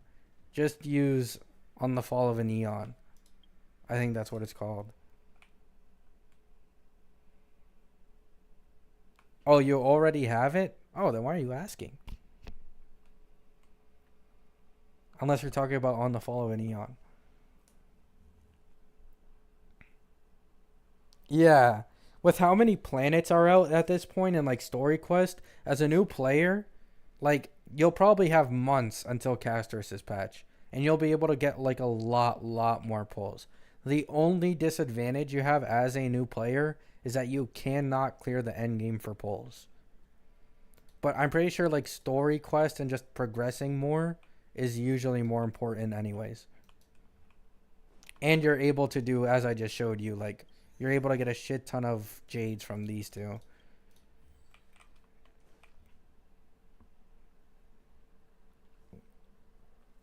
Yeah, exactly, Mash. 310 pulls, jeez. With 62 pity, not sure if I want to go for Firefly. I mean, it's just up to you, man. Firefly's not a bad DPS. I'm confident she'll still last a while, especially with Fugue's release. However, it just comes down to what you care about more, right? Do you care about that character more, or do you care about meta and like saving your Jades more? If you care about saving your Jades more, you just go for a different future meta DPS. Yeah, but I wouldn't... I agree, Starlight. But, like, going for an E2 Firefly this late in the game, it'll still last you a long time, but there's just so many better options. Like, we're just entering 3.x patches. Going for an E2 on a meta DPS, I'd rather someone go E2 with, like, one of the new DPSs instead. Like, Herda's a better in E2 than Firefly, probably, with the recent V5 buffs. Casterus will obviously be a better E2. I don't think it's even a question. My day will probably end up being a better E2. Or going like E2 on a Harmony. Like, let's say Triby. I'm confident Triby will have some nasty Eidolons.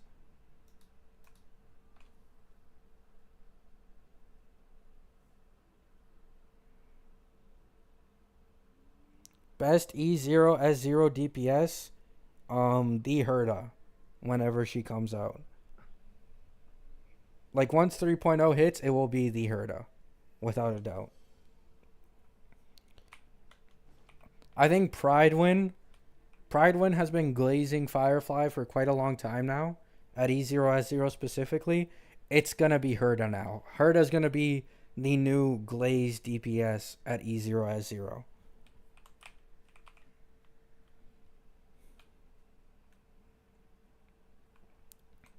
Sad that Boo Hill is going to be shafted in the 8 banner. Yeah, I'm not going to lie. I mean, literally, why would you pull for Boot Hill in 3.0? Like, if you're going to go for a hunt DPS, you just go Fei Xiao. Right? Like, I don't think anyone would ever go for Boot Hill when Fei Xiao is on the exact same patch.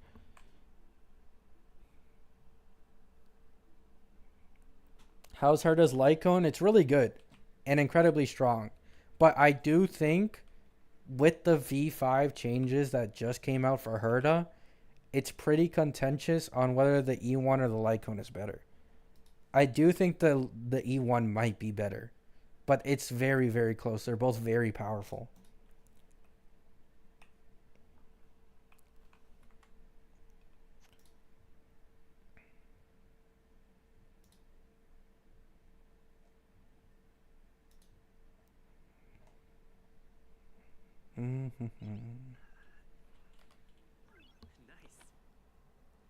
SP regeneration is insane.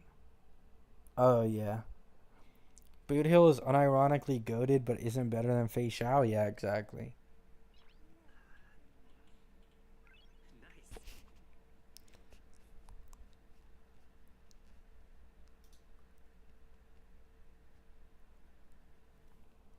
Did you pull Sunday? Nope, I didn't. I originally planned to, but things change. You know what I'm saying? Aglaia ended up being worse. And I'm confident that if Sunday ends up being really good with Castris, he'll end up rerunning on Castris' banner anyways. There just isn't enough DPSs in the game currently to take advantage of Sunday, so I just didn't bother.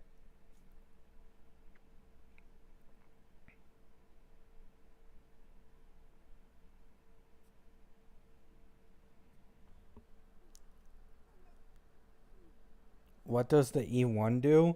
So she gets a bigger stack refund when defeating an enemy. So before it was 10, now it's 15.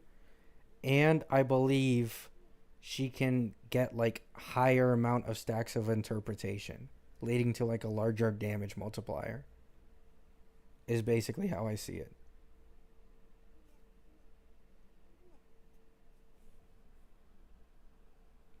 Boot Hill can do 800k single target. Yeah, he can do a lot. He can even do more with Fugue, but Fei Xiao, because she has a sub DPS and his follow-up, the amount of follow-ups they do just stacks up way too quick. And it ends up being better overall.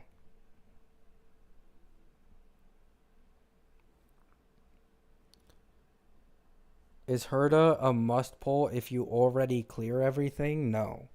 She's not a must pull if you already clear everything. Because, I mean, we're entering a new era of DPSs and characters, right? So, no. The only reason I've even considered getting Herda is because I'm genuinely struggling in Pure Fiction. I just got my Himiko, so my Himiko is like so poorly built that I can't even use her in Pure Fiction correctly yet.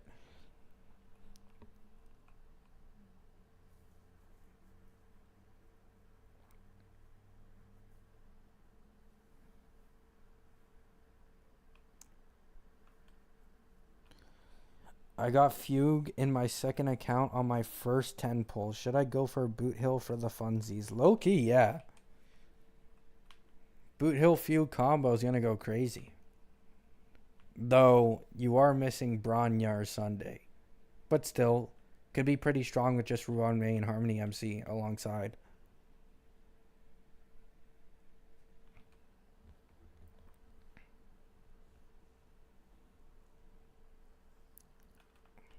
Lingsha, Himiko, HMC, Ruan Mei.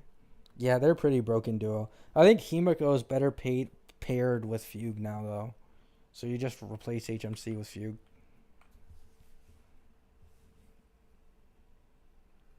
Ah, I see, Exodius. Understandable. I got 40k with Himiko Herta, Fugue, Ruan Mei. Yeah, I don't have Fugue, sadly. I never realized this entire time, right? I haven't been using my Ruan Mei at all. And I was just randomly looking at her light cone, and I realized that it would be better on my Robin. Like, I never realized that this light cone was still good for Robin. Because all allies, 24% damage increase when using the ult. And it gives energy. Like, I never realized that this would even be good for Robin for some reason. The entire time I was using fucking Charmony or Tomorrow's Journey. Why the hell are you using that on Robin? It's her second best option. It gives energy to all allies and 24% damage increase every time she uses ult. Yeah, it also has a high base attack, higher than the 4-star one. Like, she can't take advantage. She can't take advantage of this, sadly, which is the extra skill point. But other than that, I'm pretty sure this is a better, like, light cone. I never realized that. Yeah, I never realized it either. I was just randomly in my account, and I was looking at this, and I'm like, wait, this could be used on Robin. Like, she can't take full advantage of it, but it would be better than what I had on her before. And so I just did it.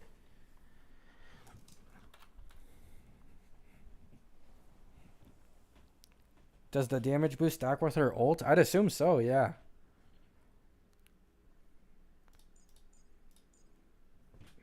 Because I just haven't been using my Ruan Mei, bro. Like, she doesn't fit in my Fei Xiao team. She doesn't fit in the Acheron team. And those are the only two I'm using. So it's like, what the hell is she even doing on my account?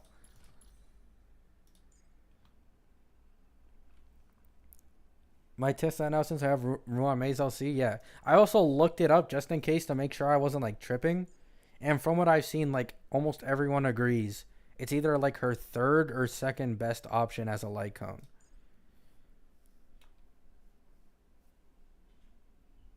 Didn't know Ruan Mei's LC can give skill points? I didn't know it either, bro. But yeah, 150% break effect and you can get 1 skill point. Of course, you're not going to be able to ever activate that, though. Like, you'd have to sacrifice a shit ton of attack on Robin to get that. Like, you need to use a break effect rope to actually, like, get it.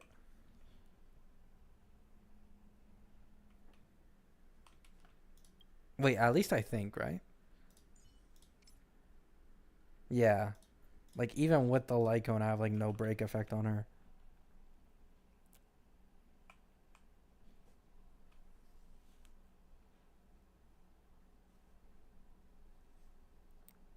Break Robin stonks, rise up.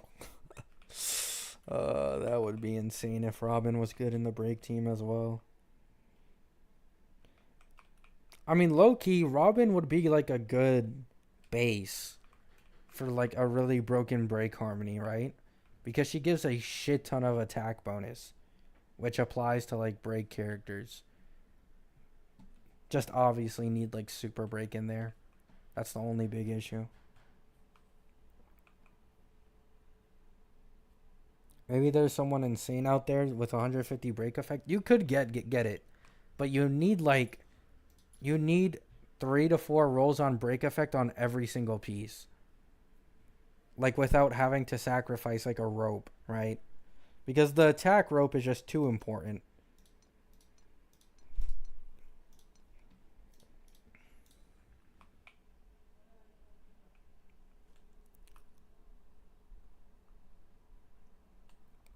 If they launch a break DPS that converts crit damage to break effect, then Robin would be good in Super Break. Yeah. But then again, Triby. I feel like I'm overhyping Triby too much, and some people are getting annoyed by it. But I feel like it's just inevitable, right? Like power creep in this game is inevitable. Triby is coming.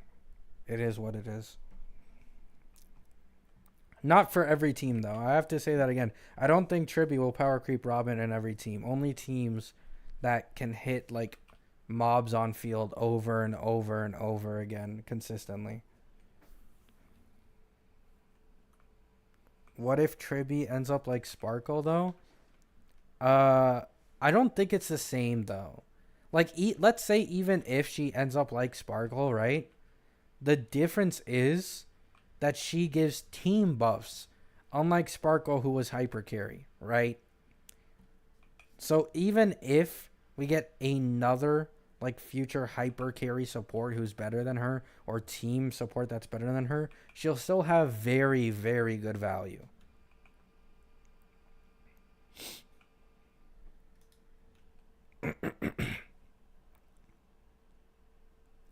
It does stack? Yeah. Broken Mash. I mean, then again, a lot of people don't have Ruanme's Light Cone. I'm one of the few who has it.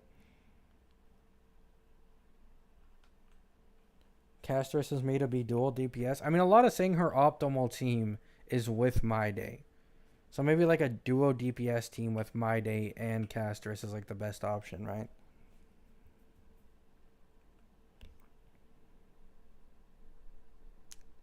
Yeah, exactly, Dioru. She could either be the next Sparkle or the next Robin.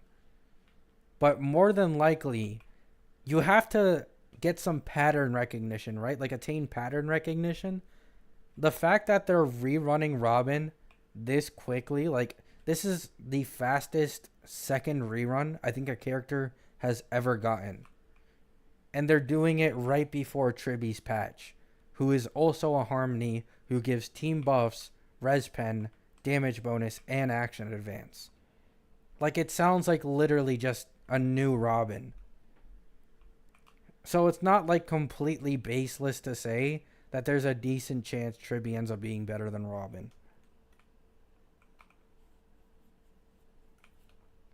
Actually, Sparkle ult gives a team buff. What a team buff.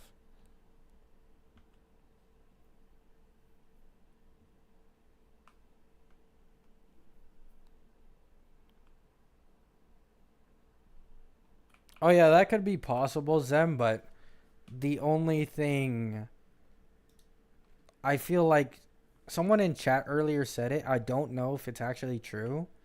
But another thing we have to remember is that Castoris' speed is like so fucking low. Like her signature relic set that releases in 3.0, I think, like that shit gives like no speed. Like you literally sacrifice speed. So her summon can't take that many turns, meaning she can't take advantage of the action advance. So Robin might still be like a better Harmony for like Castoris than let's say Triby would.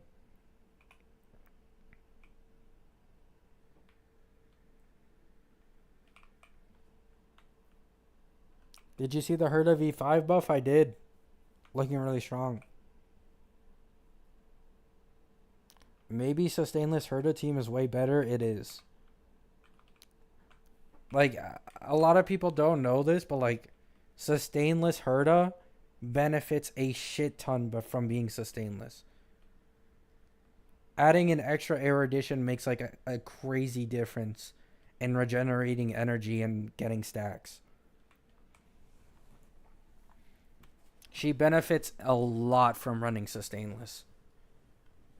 But of course, you have to not die, and you need the relic investment. You need like certain speed thresholds on characters. Me one Lingsha? Yeah, Lingsha is for sure really, really good with Herda.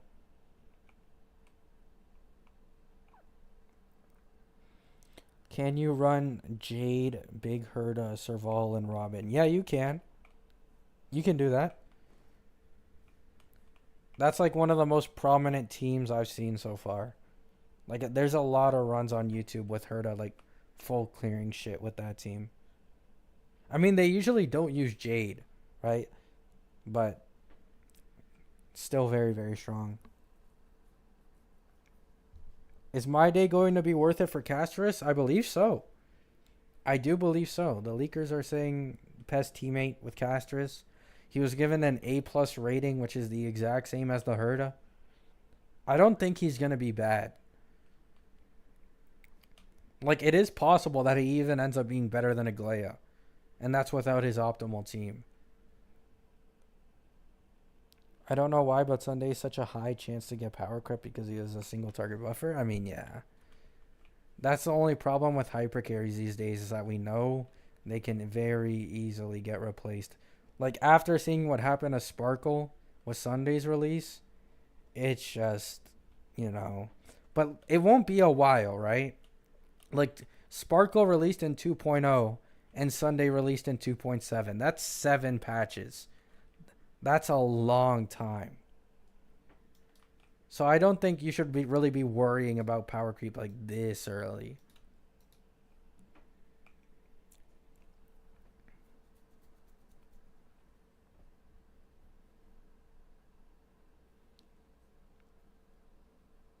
Yeah, well, she has a million names at this point. 14 months, yeah. And if you think about it, right? Pattern recognition once again. Sparkle, it took 7 patches for her to be power crept, right?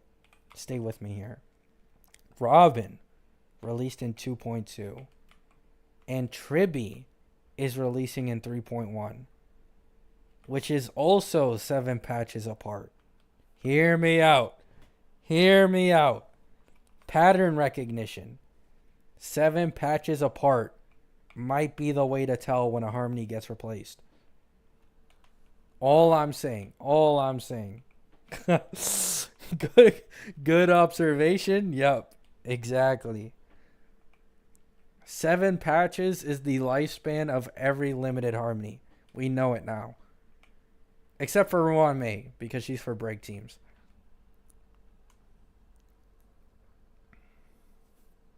If you do My Day and Casters, can't My Day benefit off Sunday?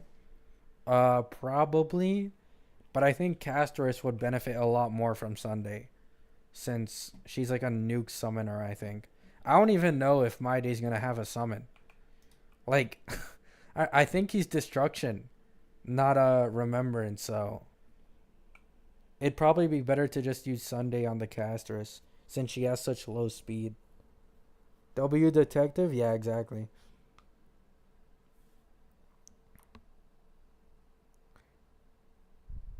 My Day's Remembrance, I think, his Lion. I mean, the leakers have said he's Destruction, and we're really not that far away from, like at this point, usually the leakers aren't wrong. They're saying he's Imaginary Destruction. When are we getting drip market? According to my chat, Monday. But I myself am not, like, fully aware. Yep, Dawn Hung Power Creep. Dawn Hung Power Creep. It's here. After all this time, it's finally here.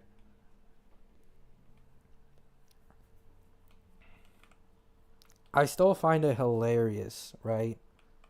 There's no HP DPS support. Blade is still unusable. Like, he's not even getting, like, a Sunday. Like, similar to a Jing Yuan situation, right? Like, there's no HP support. We're just getting new meta HP DPSs instead.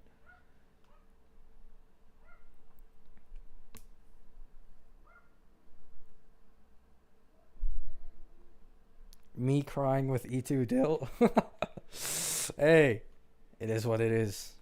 Everyone's time comes. It's Dill's time now.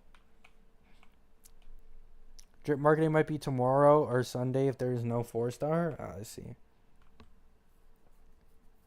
Destruction but Remembrance in disguise. HP scaling sucks. I mean, it only sucks because the only HP scaling character we have in the game is Blade. Like, that's the only reason it has such a bad rep, is just Blade, right? Like, you can just blame everything on Blade for how it's seen. But I do think HP scaling is a good mechanic.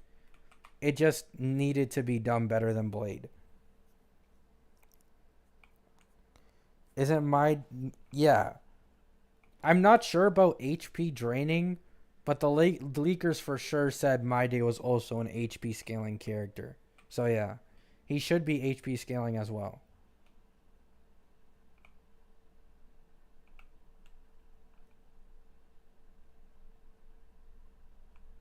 Yeah, exactly, Zem. Like, you have to keep in mind, right? There's already power creep for like 2.x to 3.x characters. Dill's a 1.x character, okay? It's been quite a while for him. It's about time he goes to the retirement home. You know what I'm saying?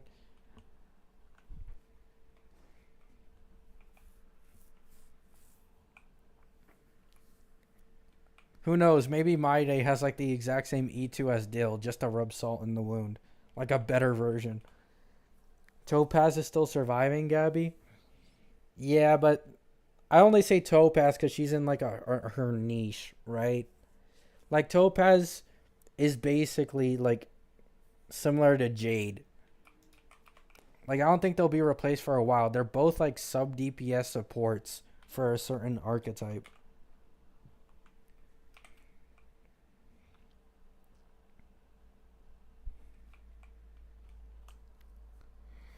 Do you think Fua will still be good in 3.0? Oh, for sure, yeah. I don't think it's going to be like, oh my god, power creep. The number one DPS in the game, Fei Xiao, all of a sudden isn't even top 5 in any mode in like a few patches, right? Like, I'm pretty confident any of the characters who are like in the current top 5 for endgame modes will still be able to make it through the 3.x patches. Like, I don't think that'll be an issue. Or at least the majority of 3.x. And then the ones that are in the top 3 for sure won't have an issue, in my opinion.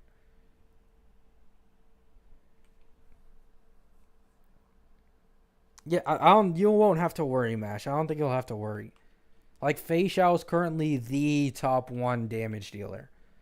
Like, to go from top 1 to not being able to clear endgame, it's going to take a long time.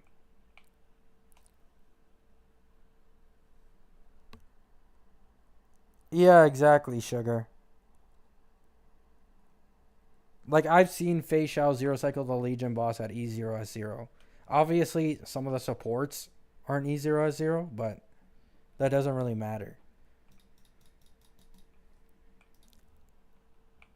The rise and fall of Dill.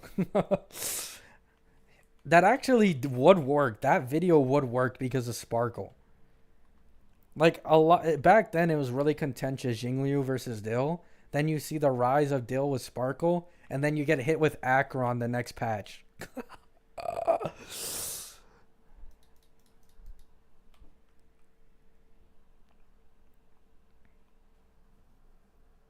Have you seen Fei Xiao Remembrance Light Cone? No, I haven't.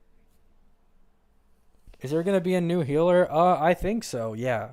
I think we're supposed to have one new Abundance who showed up in the trailer. She's like the pink-haired character. And that's, I think, it. Like, we're getting damn near no sustains in 3.x. We're getting no preservation units and I think one Abundance, and that's it.